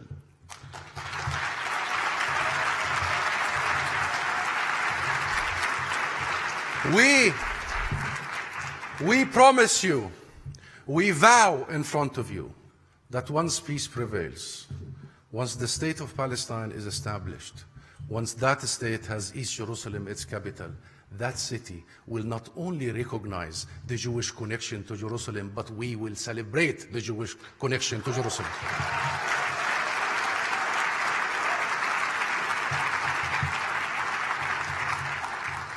All these unilateral decisions by the Israeli Prime Minister and by the US administration, but particularly by the administration, do not change the status of Jerusalem, I assure you, or the status of refugees after cutting aid to UNRWA, or change the status of the historic and legitimate rights of the Palestinian people. They don't. It doesn't. The only status that changed since the announcement in Jerusalem, the only status that changed is the status of the U.S. as a mediator.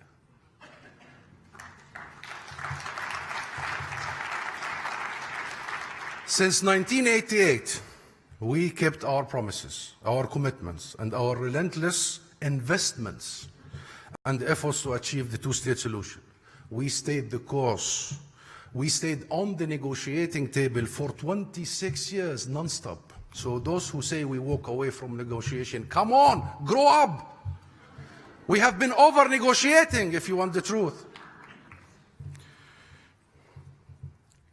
And during these 26 years, my friends, America could not bring itself to the level of an honest, neutral mediator. But we kept on. We kept on. You know why we kept on for 26 years? Because the U.S. during all that time did not change its promises, did not change its policy. It remained committed to the two-state solution on the 1967 borders. Unfortunately, no more. By the 6th of December 2017, the U.S. has reneged on its own promises, has reneged on its long-held U.S. policy, and has violated international law. But let us set the record clear here, very clear. There will be no deal. There will be no deal, no agreement, short of fulfilling the international resolutions that we have long accepted. There will be no deal that does not fulfill the very righteous, legitimate, historic rights of people in all divides. What happened was not taking Jerusalem off the table, my friends, but removing the table altogether. Removing the table altogether. Since the start of the peace process in 1991, we have never and will never negotiate the principles. Please hear me out here. Not once, from the Madrid to the Oslo to the roadmap, to name it, have ever we accepted to negotiate the principles. The principles would be listed on page 1 of all these agreements. We were there for 26 years to find ways with our Israeli neighbors and with the international community, led by the U.S., to implement these principles. No one has the right to undo these principles. But, however, yet we will not succumb. We will not succumb to the current reality, and we will work with you and with the million of peace-loving people worldwide to protect our vision, to maintain our commitments, and to keep working towards a two-state solution. Our alternative to these unilateral acts is not unilateralism. Our alternative is multilateralism. Multilateralism. We are calling for the ending of the exclusion of the international community. Our President, Mahmoud Abbas, presented in the Security Council only in February the Palestinian Peace Plan, the PPP. I hope you all going to also revisit that plan. It's crucial. In that plan, he called for the convening of an international peace conference by mid of this year. That international conference by the international community should provide a way forward for the two-state solution, should provide a mechanism for implementing international resolutions. My friends, it is not only the absence of a state of Palestine that is keeping the grave injustices. It's not just the absence of the state that is keeping the injustices, but it is the presence of Israel's military occupation that sustains and deepens the morally corrupted system of hegemony, subjugation, and segregation. For those who believe in the two-state solution, the goal must be one: ending the military occupation. Ending the military occupation. Ending the military occupation.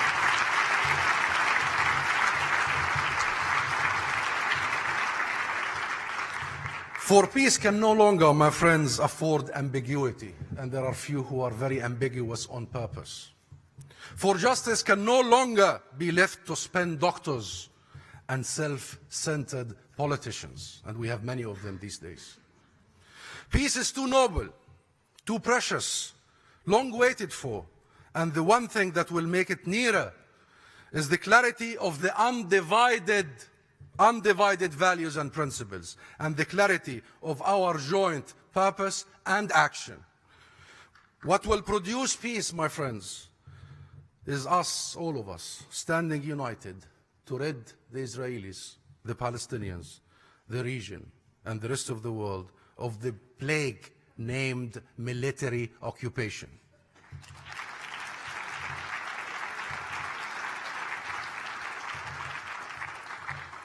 Our people, and I must go faster, I'm about to finish, but our people are being humiliated, incarcerated, terrorized, and killed every day. We cannot afford processing the peace process another 100 years, as maybe the Israeli current government wants to. We want it now. It's urgent, very urgent. And we see that it's not all about the despair surround all of us, but it's also about the hope, and I'll give you a few examples of the hope that fills our hearts. The first is that we also see the responsibility towards many Israelis, that they see their children and grandchildren and they think of their future. We see that despite the uncertainty and the vicious attacks by the anti-peace camp, we still have the hope because of our people, the Palestinian people. The Palestinian people in Budrus, in Bil'in, in Na'lin, in Nabi Saleh, in Kufr Qaddum, in Jerusalem in July, in Gaza the last 2 weeks, adopting mass non-violent means, coming up with creative ways. We see that power coming out when people are using prayer mattresses to declare their rights and to defend their rights, as happened in Jerusalem. We take absolute note, and we are heartwarming of Palestinians. And by the way, unfortunately, road accidents happen regularly in the West Bank. And it does warm our hearts when Palestinian ordinary citizens rush to save the lives of Israelis who are involved in these traffic accidents, because in the end, it's our humanity that comes first before anything else.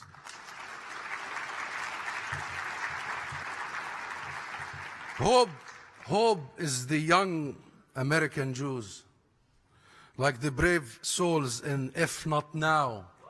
If Not Now.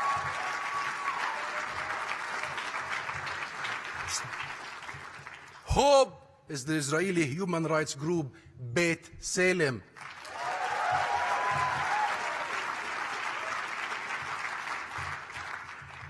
Hope is the Israeli peace activists that immediately went to Gaza last week, looked the Israeli soldiers face to face to hold them accountable for their lethal actions and targeted killing of Palestinian civilians. That is hope for us.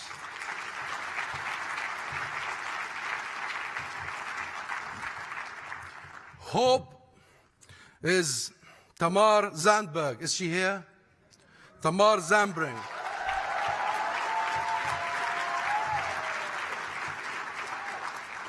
Calling on her government to investigate fully what happened in Gaza. Hope is Rabbi Eric Asherman.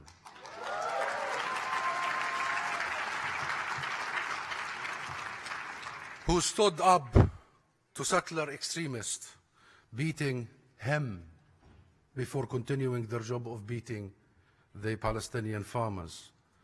Hope is the many, many Israeli activists who stand shoulder to shoulder with us as we struggle to end the occupation. It warms my heart to know we have allies like you and like them back there. Allies with such courage and conviction to stand up for what is right. You are not dreamers, but realists. You are not dreamers, but realists. You understand too well that the best future is a future that shines just as bright for Palestinians as it does for Israelis.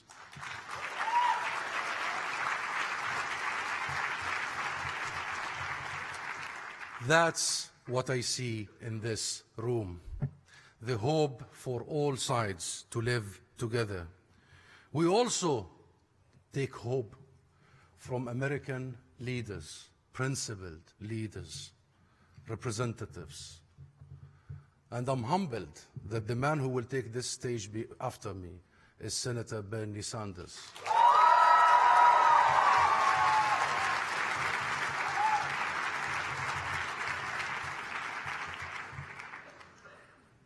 We noted his courageous, brave defense, not of Palestinians, but of the American values he represents.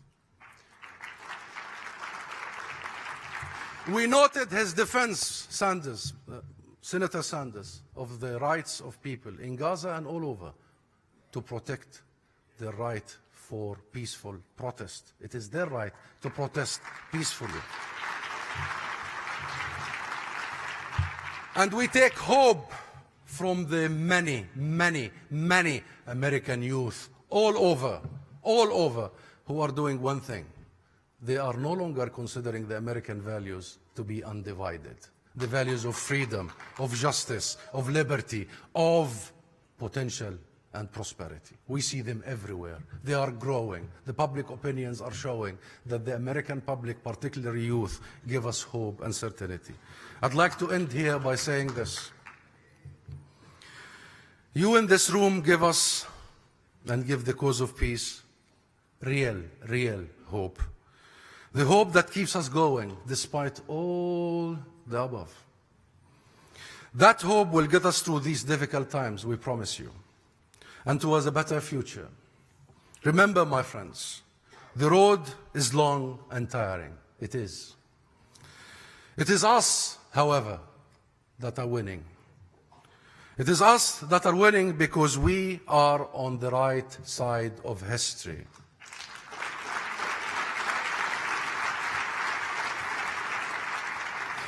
We stay strong together and uphold our shared values for equality, human rights, and justice across all divides. Do not let the current circumstances discourage you. You know better than anybody else that the best antidote to discouragement is action. Through action, we create the future that we want, my friends.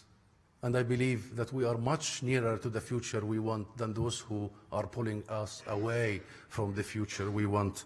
We are striving for a just peace, and our striving for just peace starts with ending occupation. Together, my friends, let's keep the march. Thank you very much.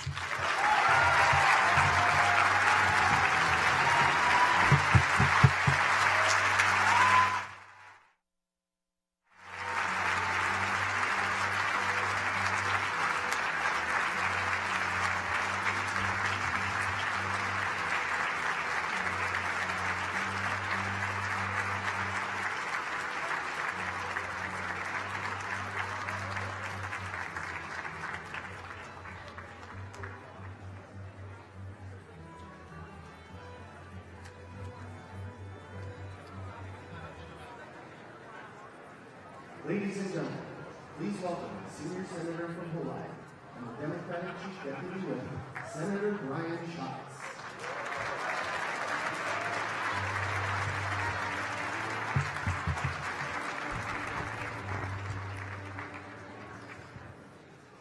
Good afternoon. I am not Bernie Sanders. I want to thank Jeremy Ben-Ami. I want to thank the J Street Board of Directors and all the volunteers for inviting me to this incredible gathering. I want to thank all of you for advocating for democracy and for diplomacy, especially in these trying times. I'm here today because I'm a progressive. I'm here today because I'm a Jew. And I'm here today because I believe in Israel. And I believe that the United States must continue to safeguard Israel's right to exist and its right to flourish. As a nation, we should protect Israel from daily threats and make sure that the Israeli military is the strongest in the region so that our allies never face a fair fight. I also believe that the best answer to any challenge to Israel's long-term security is two states, one for the Israelis and one for the Palestinians.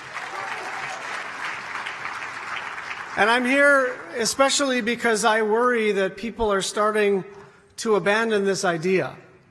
Leaders here in Washington and in Israel have started to play coy about their support for the two-state solution, even redefining it. Increasingly, they have taken action that erodes the path forward. But there is only one path to a lasting peace.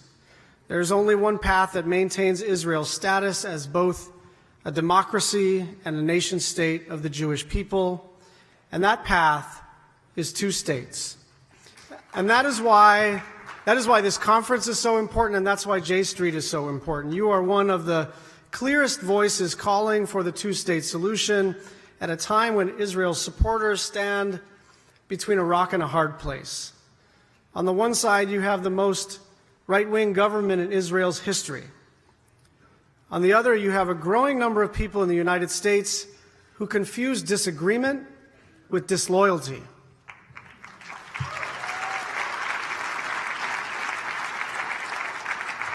"55 years ago, Dr. Martin Luther King Jr. was sitting in a prison reading the newspaper when he came across an open letter from a group of clergymen. The letter was to him. It criticized Dr. King for coming to Birmingham to protest. And so he wrote them back. He said, "I'm here because injustice is here." And he went on to compare himself to the Jewish prophets who left their villages to travel far and wide to tell people, "This is what the Lord says." Like them, Dr. King felt compelled to carry the gospel of freedom beyond his hometown. Dr. King finished that letter from the Birmingham jail 55 years ago today. And his words are just as important now as they were in 1963. They remind us not to stay home and stay silent when we see injustice. And they also remind us that the American instinct will always be to confront injustice wherever it may be. And that's why President Truman supported the creation of Israel. There were lots of reasons for him to simply stay out of it, to leave it to the British or to the United Nations. But he could not stand to see Jews languish in the concentration camps. He knew that the only way forward was for the United States to support the creation of the State of Israel. But today, U.S. support for Israel is in danger, and the threat comes from two places. First, it comes from anti-Semitism here in the United States, which has become a flood tide. In 1 year, anti-Semitic incidents have increased by nearly 60%. And frankly, it's coming from all sides. Philip Spencer, an emeritus professor of Holocaust and genocide studies at Kingston University, has documented how the Nazis were able to build a movement based on anti-Semitism. It's because the political parties never pushed back, not the Social Democrats or the Communists in Germany, and not the resistance across the continent. We've got to remember this, because the obscene call of anti-Semitism must be condemned every time it is heard.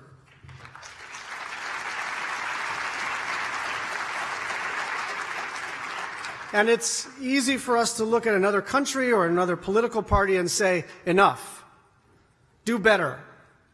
It is a tougher conversation when the problem is in our own tent.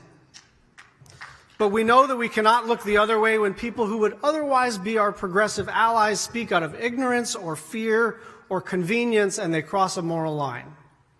And so we need to engage in dialogue with people who don't understand, who have questions about Israel's founding and Israel's current actions.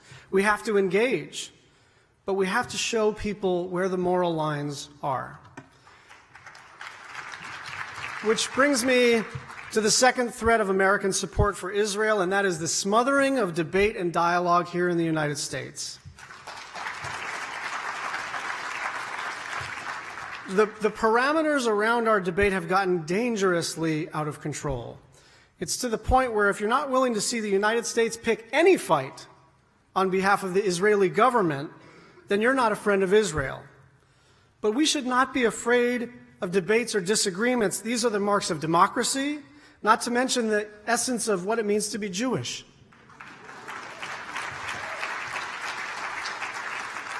Growing up in Honolulu, my dad argued about Israel with the head of my religious school, who argued with my rabbi, who argued with me.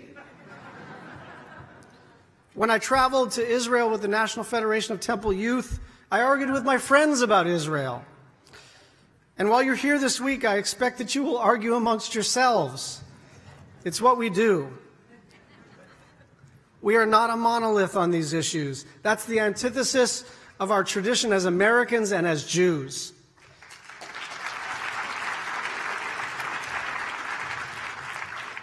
Instead of fearing debate, we should fear belligerence and blind devotion.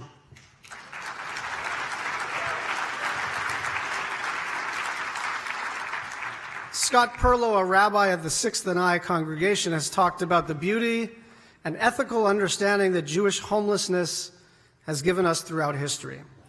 That remains true today. We can still bring great clarity to the Jewish moral vision. And it's in the Jewish interest for others in Israel and around the world to be able to listen to different perspectives. So here's my view. We should not go back on a two-state solution. We should not move the U.S. Embassy to Jerusalem except as a condition of a peace process.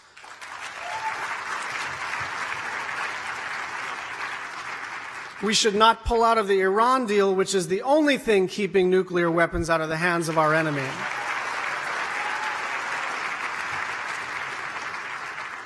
And we should take in as many refugees from Syria as we are capable of taking in.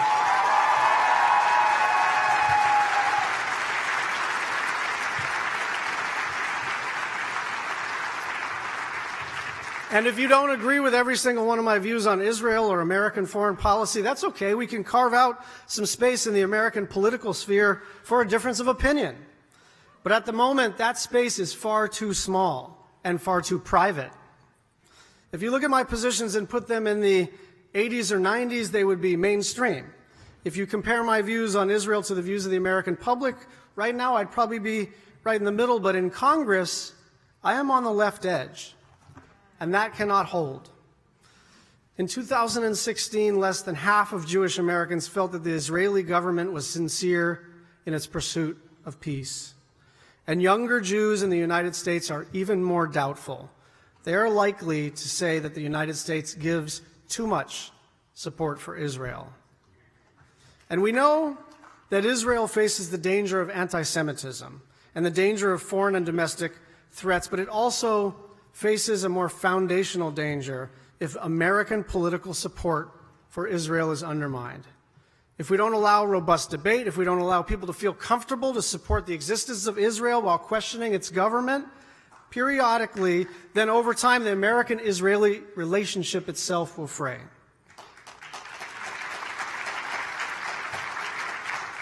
And so I'm committed to making the Democratic Party a big tent pro-Israel party where there's room for everyone from Bernie Sanders to me to Chuck Schumer.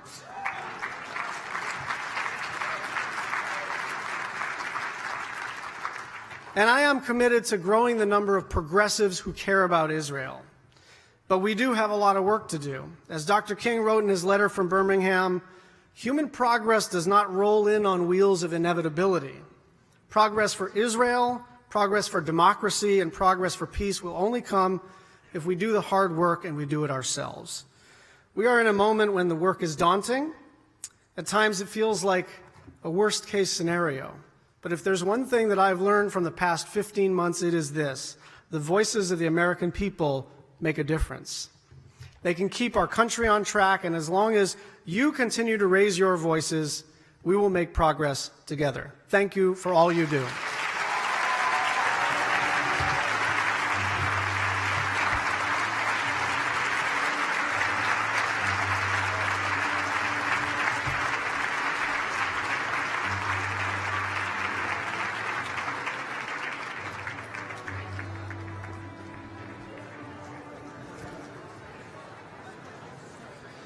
Ladies and gentlemen, please welcome our panel, Daniel Levy and member of Knesset, Mirav Michaeli.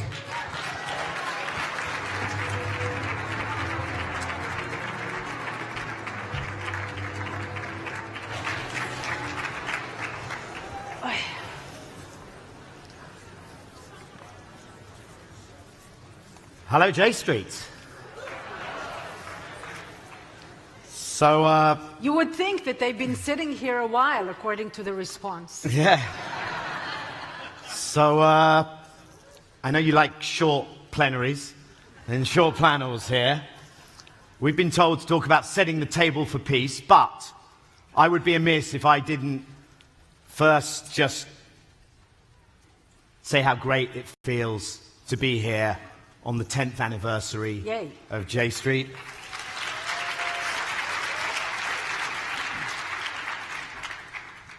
Merav has been with us many times.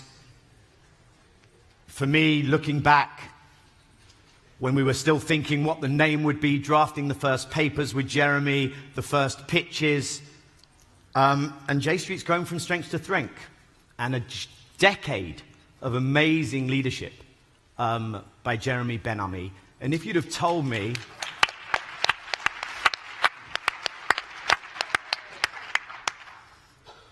If you'd have told me 10 years ago this is where we'd be, I don't think I'd have imagined it could have been this much of an achievement. But if you'd have told me 10 years ago some other things, that might also have given me a reason to pause, to consider what the future holds. And maybe it's my lack of imagination. But if you'd have told me that Gaza would still be under siege, Gaza and the West Bank divided, the Palestinian leadership, despite what we heard, still bereft of a strategy. If you'd have told me that the cast of characters in the Israeli government would look as it does, that the narrative would so often be one that is offensive and racist, if you'd have told me that a leader of the New Israel Fund would be held for questioning at Ben Gurion Airport for her political views and affiliations, or that another Jewish group, JVP, would be banned from entering Israel, I also couldn't have imagined an American president who calls his former FBI director a slimeball. Or that the priestly duties of the Kohanim would include paying hush money to porn actors.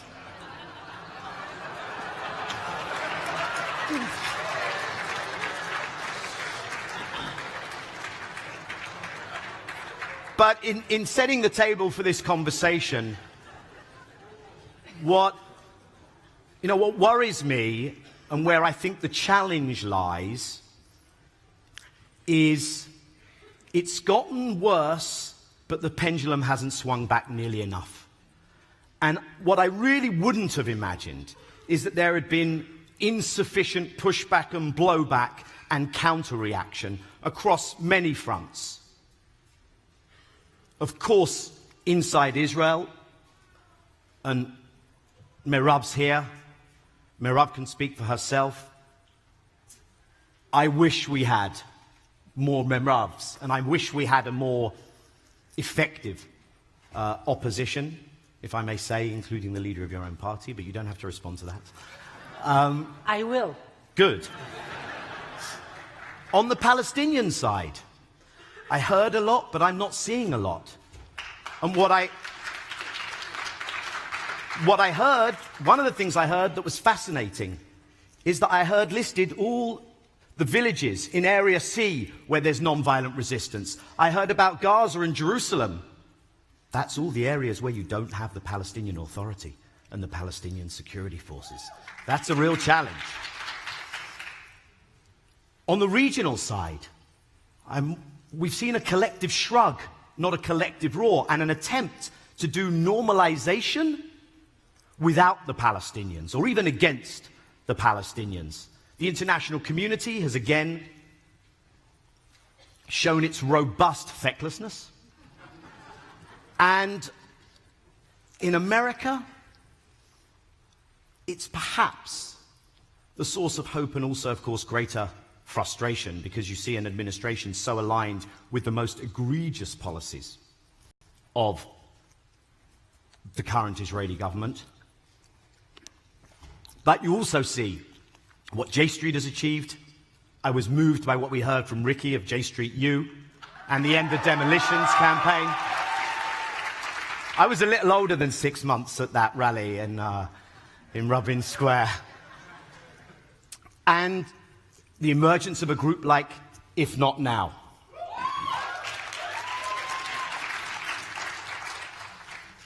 So, let me just share with you, Merav, to get us going, the three things that have been on my mind in terms of what one might do in this current situation. Because I do not believe that right now, in this precarious moment, is a time for grand initiatives, actually. I don't think there's a silver bullet. I do not want to do the injustice to the English language of coining the phrase Trump peace plan. I have no expectations from this administration. And where that leads me to focus is three things.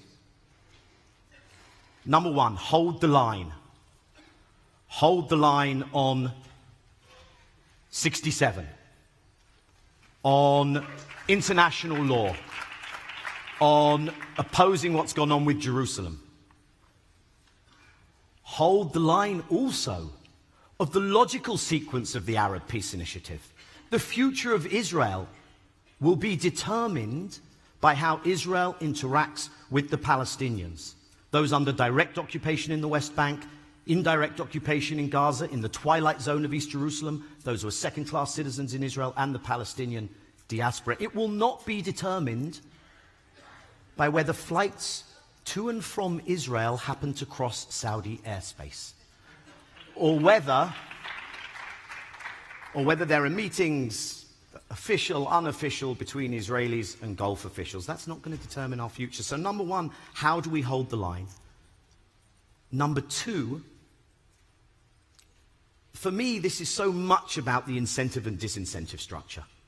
How do you change, and this is difficult, I know, and it's difficult for an Israeli patriot and for yourself. How do you change the cost-benefit calculation?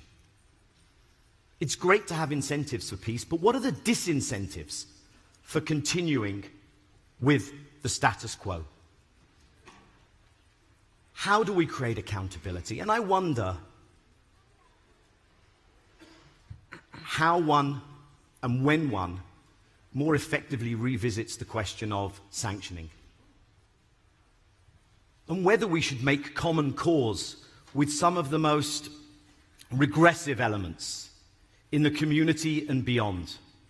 We may disagree with fellow progressives on an endgame, or some may, but surely we have more in common. And surely the instrumentalizing of anti-Semitism and the misdefining of anti-Semitism is undermining the struggle against anti-Semitism. Israel should not be held to a lower standard.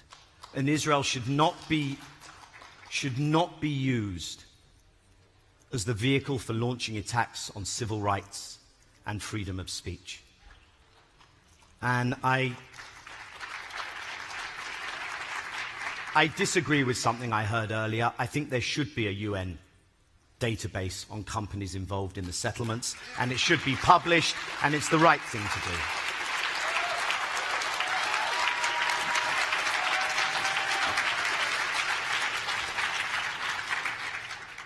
And my third thing is, Gaza is a humanitarian crisis, but it's born of a political situation. We have to address the politics. Gaza can't be a mini-state. Gaza can't be a perpetual prison. Gaza can't be a protectorate of Egypt. Now here, I think there is much common ground inside the Israeli security establishment that thinks people are doing the wrong thing there, and maybe even some possibility for movement within the government. But that has to be linked back into something political. So those are the three initial thoughts I wanted to share with you, but I'm going to shut up. Emphasis initial. And perhaps final as well. Merav, I don't know how you see the way out of the impasse that we're clearly in. Okay.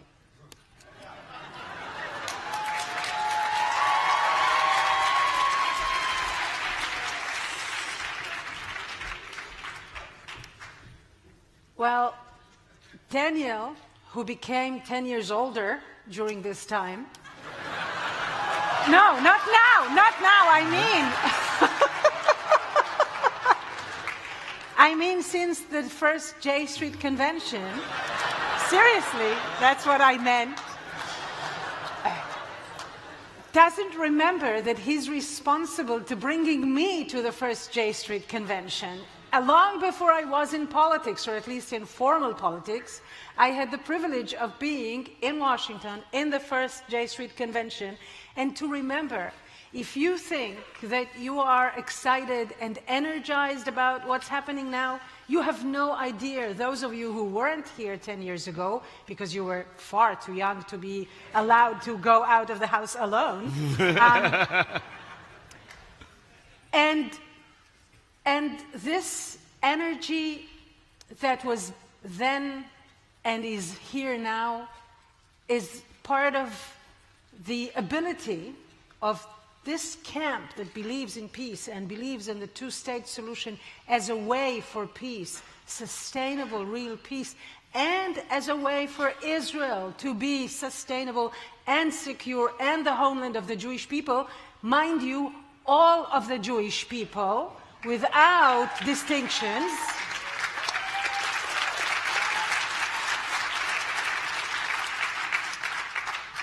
This is a place for us to voice our beliefs and what we're all working for so hard.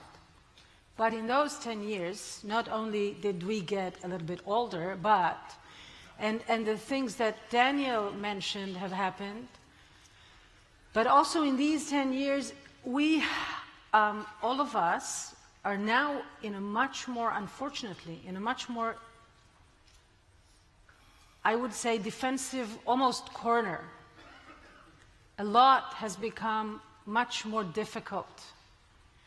The situation in many angles has become much more dire. And it has become more difficult for us to fight for what we believe in. So when I said I will comment on your saying about the opposition in Israel, I do want to make you think about Democrats in America in the last year. Okay? Think, and keep in mind that the opposition in Israel has been living under this kind of regime for 25 years already. Ever since the incitement against Yitzhak Rabin, ever since the incitement against the Oslo Accord that was supposed to bring the two-state solution with peace to Israel and Palestine. And the people who did not want this to happen are still working to make sure that this doesn't happen. And unfortunately, ever since then, most of the time they've been in power. Now, the opposition in Israel, which consists of the Zionist Union, which is labor, and the movement of Tzipi Livni, and labor with Avi Gabay as chair right now, and Meretz, and other partners, have not strayed from Yitzhak Rabin's way of working towards two states and peace and democracy, and Israel as the Jewish democratic home of the Jewish people. Not strayed. I want to assure you that, because I know how trendy it is to speak about how the opposition is not good enough, not loud enough, not successful enough.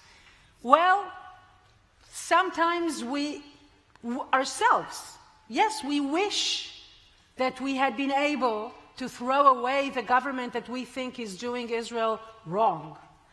But you know what?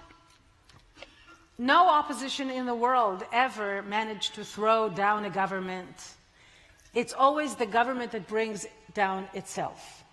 And I have news for you. This government will bring itself down as well.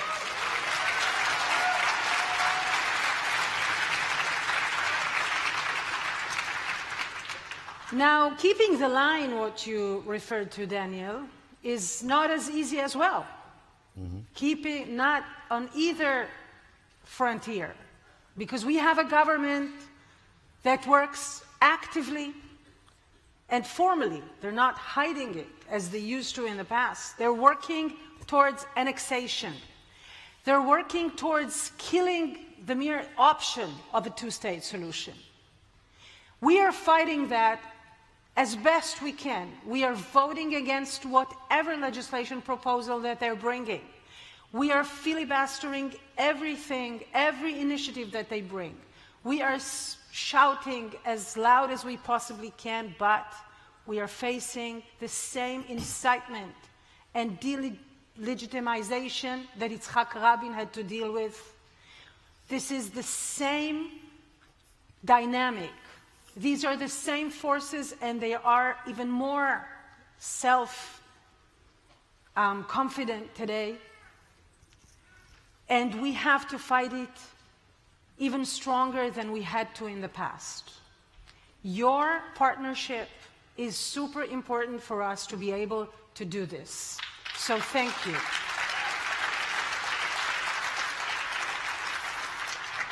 Now, I've been listening to you. I'm here for 2 days. I had the pleasure of speaking on some sessions and listening to you. More than, I listened to the speakers, but I listened to you. And I heard you applauding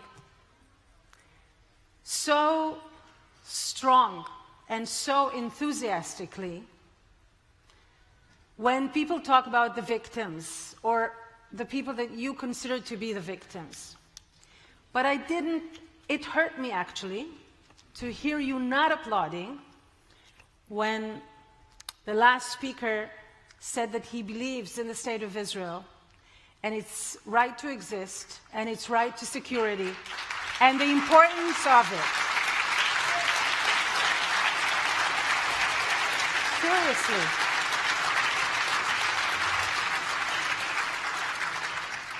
It's easy to get confused. I'm saying this because this is something that we have to deal with constantly. But I think it's always attributed to him, your British author, who said, patriotism means to support your country at any time and your government only when it deserves it. But don't mix between the two.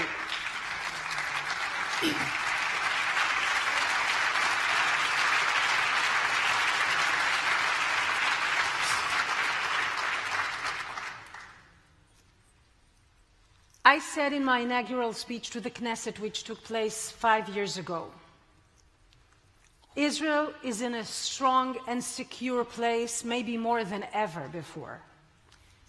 Thankfully, it is in this position.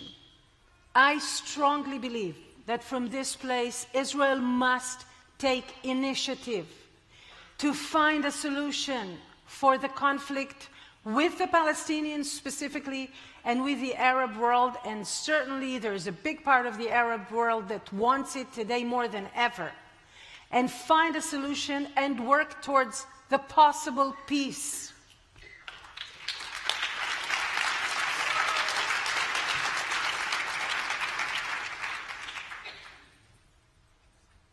We should do that in partnership with our current enemies, but we should not relieve them from their responsibility to doing everything they can on their part to contribute to an effort of peace.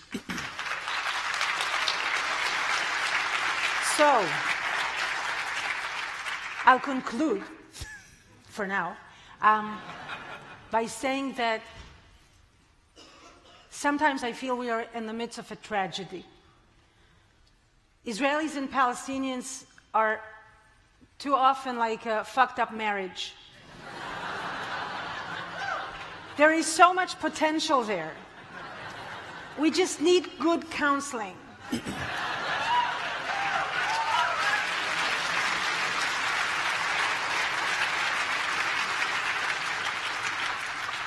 Unfortunately, there isn't one right now around.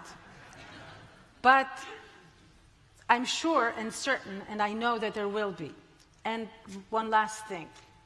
This session is called Setting the Table for, what was it? Setting Peace, the Table for peace. Peace? I believe, yes. Yes. Yes. I believe You know, so. when I was in 8th grade, they split the classroom in school, and the boys were sent to study electronics, whereas the girls were sent to study household management. Now, no, don't boo, don't boo. For civilizations, it has been girls and women who have specialized in setting tables.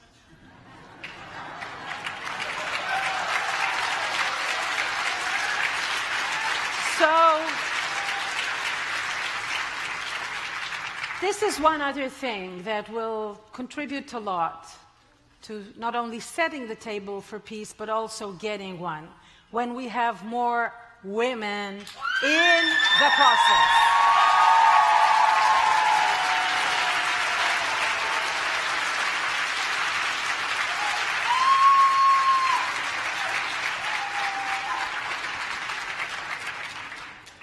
All I can follow that with is to promise you that when Merav and myself normally sit down for a conversation, it does not consist of 2 10-minute speeches at each other, and then we leave and part ways. Unfortunately, that's what today's conversation between Merav. I invite you to come to a cafe in Tel Aviv to witness the other kind of conversation that we have. I'll say one short thing in response to what you said, Merav. At the risk. Now, I do want to say this, because Merav made an important point about imagine what you're going through now, carrying on for 15 years. And my comment on that is, do not let the abnormal become normal.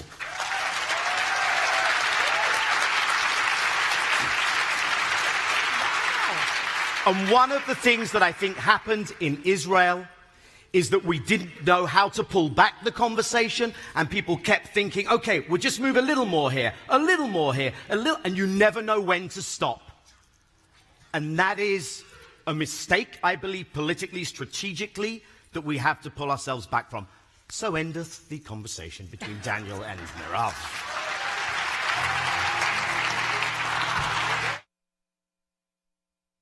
Thank you very, very much.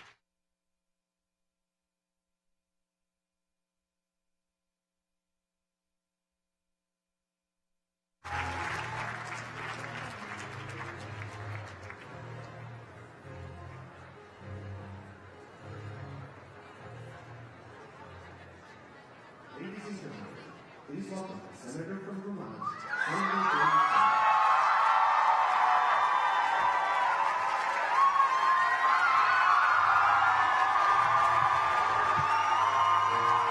Thank you.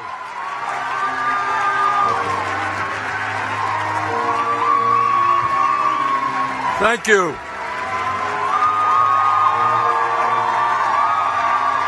Thank you.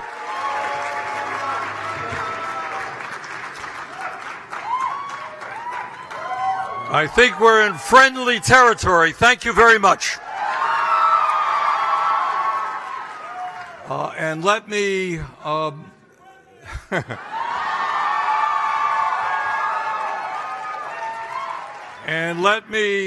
provide greetings to all of you from around the United States, from Europe, and especially those who have come from Israel and Palestine. Welcome. And it is an honor to be with you today. I also want to give a special greeting to many of the students who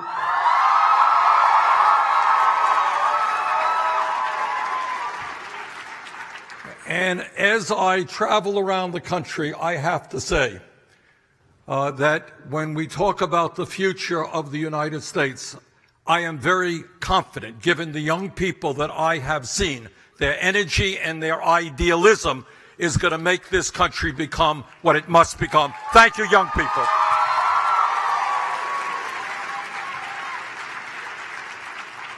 And I want to thank J Street for inviting me to address your conference today, and for the courage that you have shown in tackling some enormously contentious issues. Now more than ever, we need organizations like J Street who are prepared to break with failed policies of the past, which have led us into a world of increased militarism, hatred, and never-ending wars. Too often, our foreign policy debate here in Washington is dominated by those whose answer is to drop more bombs, as we saw in Syria a few days ago, rather than engage in the hard work of diplomacy and negotiation.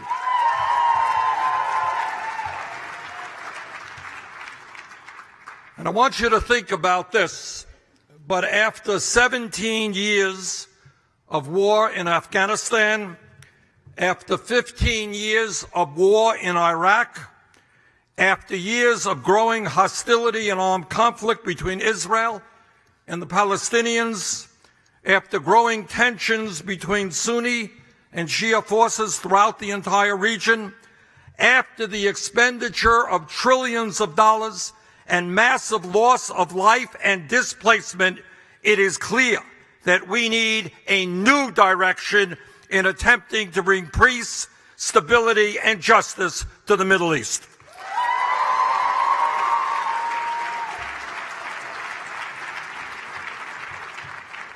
And I applaud J Street for the important role that they are playing in that process. My friends, the issues that we are dealing with are enormously complicated. Nobody I know has any simple or magical answers to them, and real solutions will require a great deal of hard work. But what I do know is that the United States of America, our great country, should lead the world with a foreign policy which emphasizes the need to bring nations together, which focuses on diplomacy and international cooperation, rather than a foreign policy that is committed to the use of military force.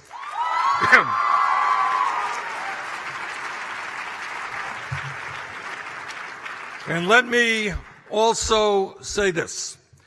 As someone who believes absolutely and unequivocally in Israel's right to exist and to exist in peace and security,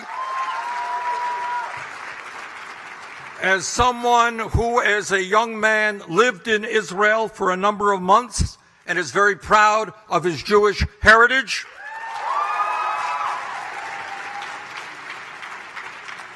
as someone who is deeply concerned about the global rise of anti-Semitism and all forms of racism,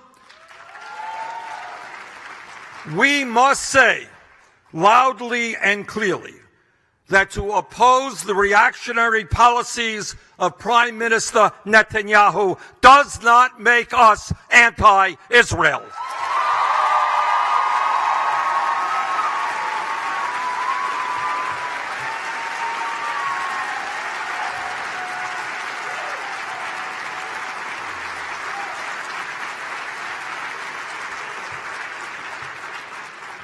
I would like to stress today that one of the places where a new turn toward diplomacy and cooperation is desperately needed is Gaza. After being blockaded for over a decade, the situation in Gaza is now a humanitarian disaster. A 2012 UN report predicted that if current trends continued, Gaza would become unlivable. A follow-up report last year said that day might have already come. According to the Israeli human rights group, B'Tselem, quote, the coastal aquifer, which Gaza relies on as its primary water source, has been polluted by overpumping and wastewater contamination. As a result, 96% of the water pumped from the aquifer and supplied for domestic use in Gaza is unsafe to drink. End of quote. According to Oxfam, this water pollution is among the factors causing a dramatic increase in kidney problems among Gaza's residents. According to the World Bank, nearly 80% of Gaza's residents receive some form of humanitarian aid. Unemployment is over 40%. Among the young people, it is even higher, nearly 60%. And let me repeat that. Youth unemployment in Gaza today is nearly 60%. It is hard for me to imagine how peace and stability will come to an area where so many young people have given up hope for a decent future. This is an issue we must address.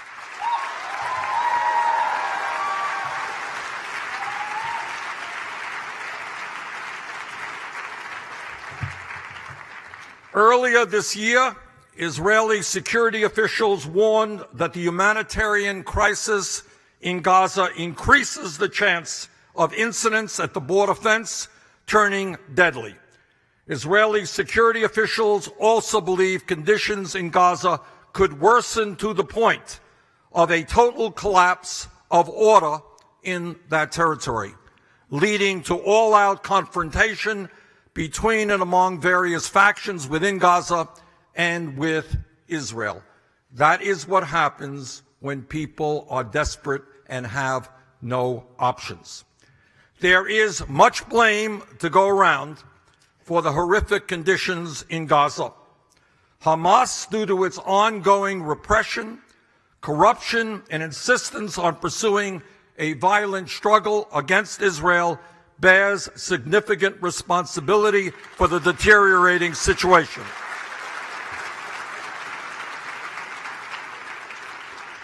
Israel is to blame as well.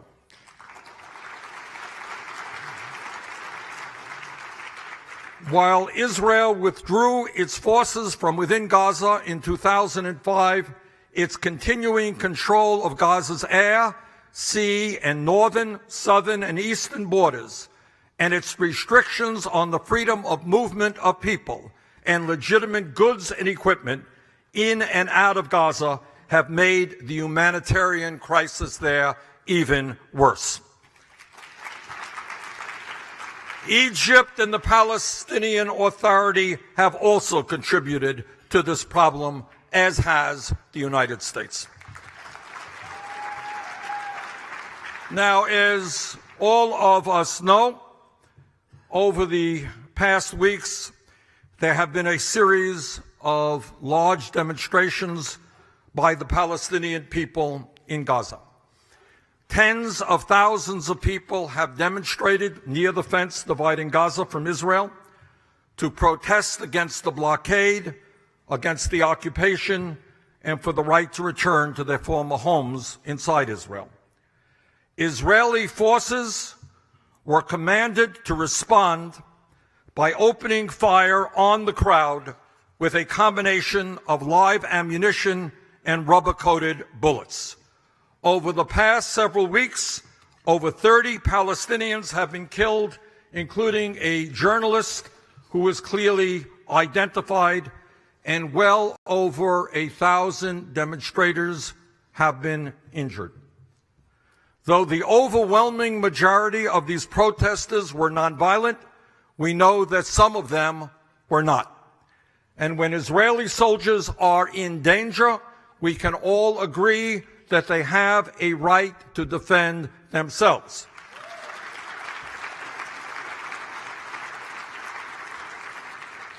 But I don't think that any objective person can disagree that Israel has massively overreacted to these demonstrations.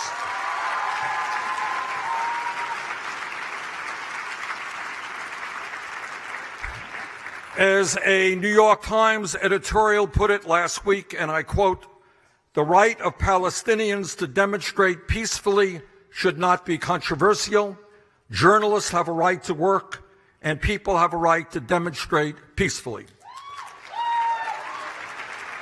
And to assume, and this is the New York Times, and to assume that responsible authorities will ensure that they can do so without being shot, end of quote.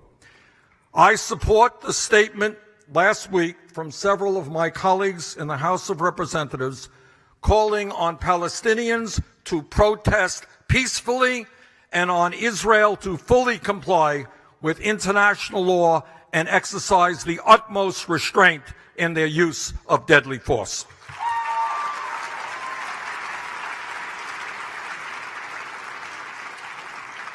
I understand that the Netanyahu government is trying to make this all about Hamas in order to delegitimize any opposition to the blockade and the occupation. The presence of Hamas members among a crowd of tens of thousands does not justify the level of violence we saw, and frankly, it is amazing to me that anyone would find that point of view controversial. I have condemned Hamas's use of terrorist violence and will continue to do so.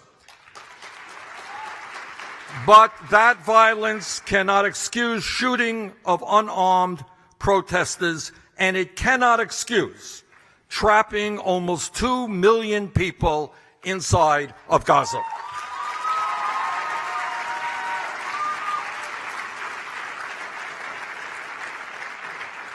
In my view, the United States must play a more aggressive and even-handed role in ending the Gaza blockade and helping Palestinians and Israelis build a future that works for all. And if the White House is unable to do that, Congress must take the lead.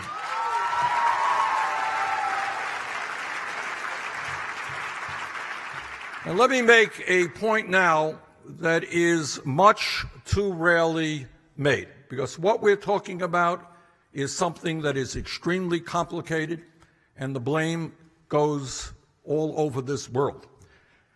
But what we should also be focusing on is that while we rightfully criticize the Netanyahu government for its obstructionism and for its unwillingness to seriously negotiate with Palestinians, we must also demand that the incredibly wealthy regional states and kingdoms in the area play a new and much more positive role in helping to rebuild Gaza and bring stability to the region.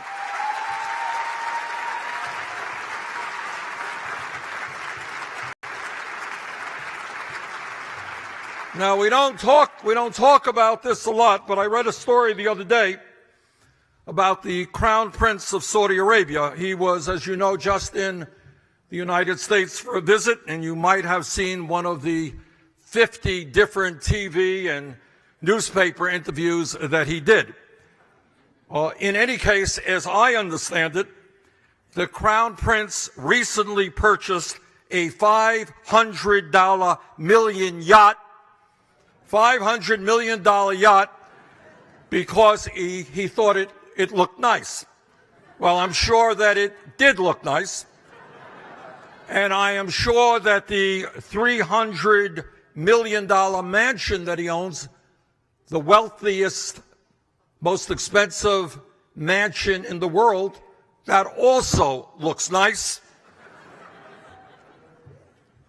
But what I say to the Crown Prince and the other multi-billionaire leaders in the region, stop just talking about the poverty and misery in Gaza. Do something about it.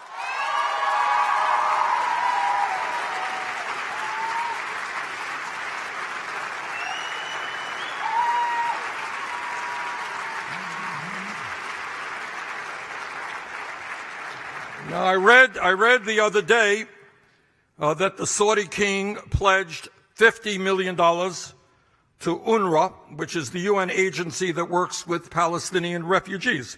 And $50 million is not a small sum of money. But let us not forget that that is 10% of what the Crown Prince paid for his yacht.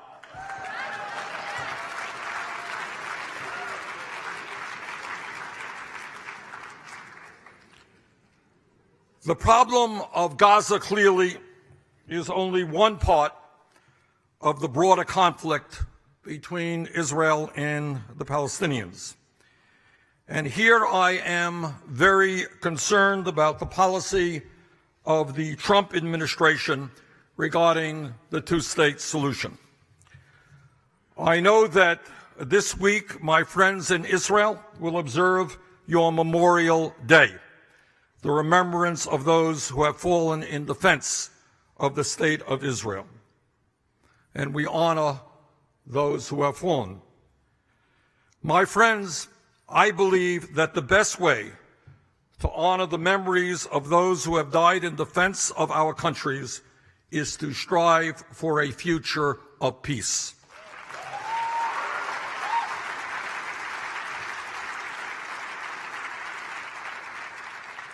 When I look at the Middle East, I see our ally Israel making enormous technological advances with the capacity to serve as an engine of innovation and prosperity for the entire region. That is what the future must be.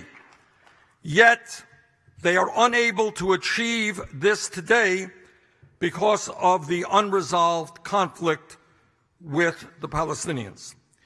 And I see a Palestinian people crushed underneath a military occupation now in its 50th year, creating a daily reality of pain, humiliation, and resentment.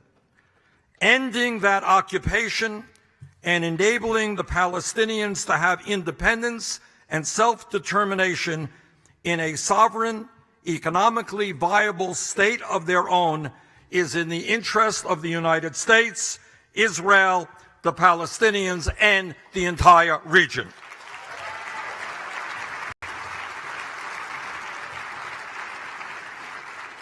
Unfortunately, Prime Minister Netanyahu and his allies seem to be preparing for a very different future, a future in which Israel controls the entire territory between the Mediterranean and the Jordan River in perpetuity, and the Palestinians are at best provided limited autonomy within a disconnected series of cantons. The settlements continue to grow, slowly diminishing the chances for any peaceful resolution. But building more settlements will not bring peace. Demolishing Palestinians' homes and villages will not bring peace.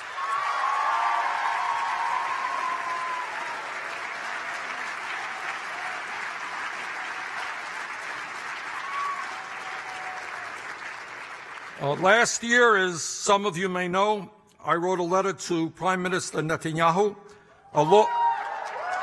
along with 9 of my Senate colleagues, protesting the deeply inhumane policy of demolishing Palestinian villages.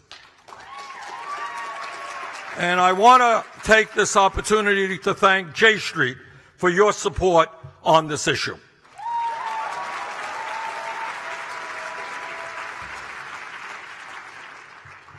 Frankly, I wish Donald Trump was as committed as you are to the cause of peace and stability in the Middle East. But to say the least, that does not appear to be the case. And that is an understatement. Even though he claims to want to make the ultimate deal, that deal is now further away than it has ever been, and trust in the United States as an honest and even-handed broker is almost non-existent. And one of the main reasons for that is President Trump's extremely unwise decision to recognize Jerusalem as the capital of Israel.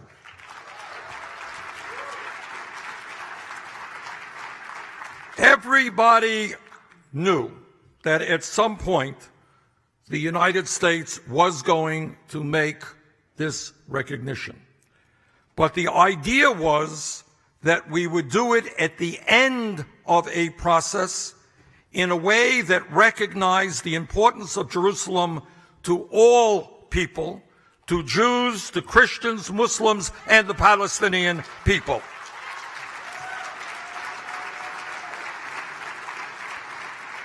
Instead, by recognizing only its importance to Israel, President Trump has severely undermined the peace process. Friends, let me also say that I am very concerned that the Trump administration still has not stated its support for this two-state solution as a goal. Because if we do not have a two-state solution, what will we have? If Palestinians in the occupied territories are to be denied self-determination in a state of their own, will they receive full citizenship and equal rights in a single state? These are very serious questions with significant implications for the United States, broader regional partnerships and goals for our interests and our values. We should not ever downplay the political challenges of reaching a solution. They are very, very difficult. But if we have faith in the future, if we are prepared to work hard, if we are prepared to go to the negotiating table, they are doable. We can accomplish that goal. The truth is that the parameters of a solution are well known. They are based in international law. They are based in multiple United Nations Security Council resolutions, and they are supported by an overwhelming international consensus. Two states negotiated based on the 1967 lines with Jerusalem as the capital of both states.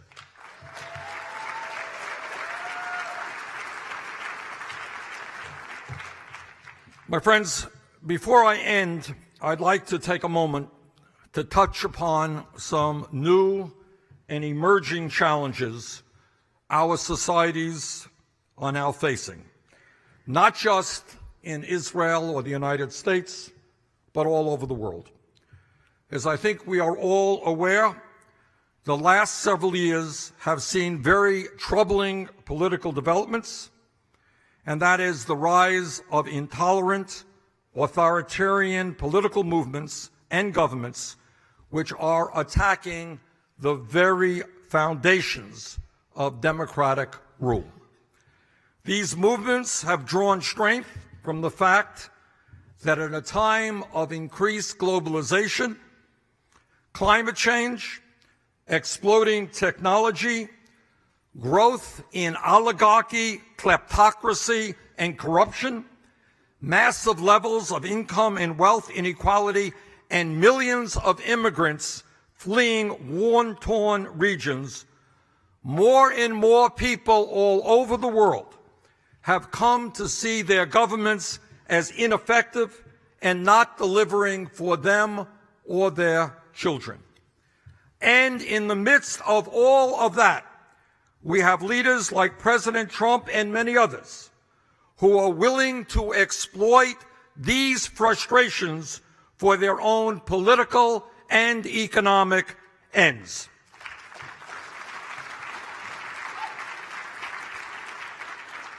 Instead of bringing us together to resolve these difficult global crises, these demagogues attempt to try and divide us up by the color of our skin, by the country we came from, by our gender or our religion or our sexual orientation. And I say to President Trump and to other leaders around the world who are using that political strategy, in this country, we have struggled for too many years against all forms of discrimination, against African Americans, against Jews, against Latinos, against Italians, against Irish, against the gay community. We have struggled too long and have come too far. We are not going back to bigotry and discrimination.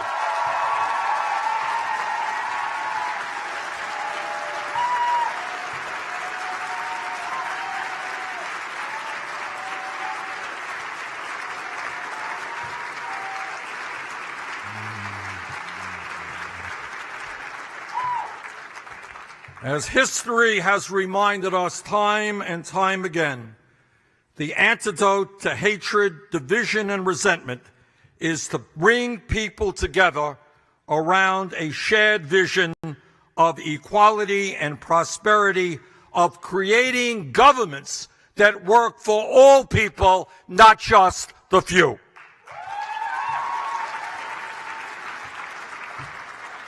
So, brothers and sisters, we have an enormous amount of work in front of us in so many areas. And no area for this planet is more important in terms of trying to create peaceful resolutions than is the cauldron of the Middle East. So I just want to thank J Street, and I want to thank all of you for having the courage to get involved in this issue. And while today we look around us with deep concern, I am absolutely convinced that the future will belong to those of us who believe in peace and in justice, not those who believe in bigotry and hatred. Thank you all very much.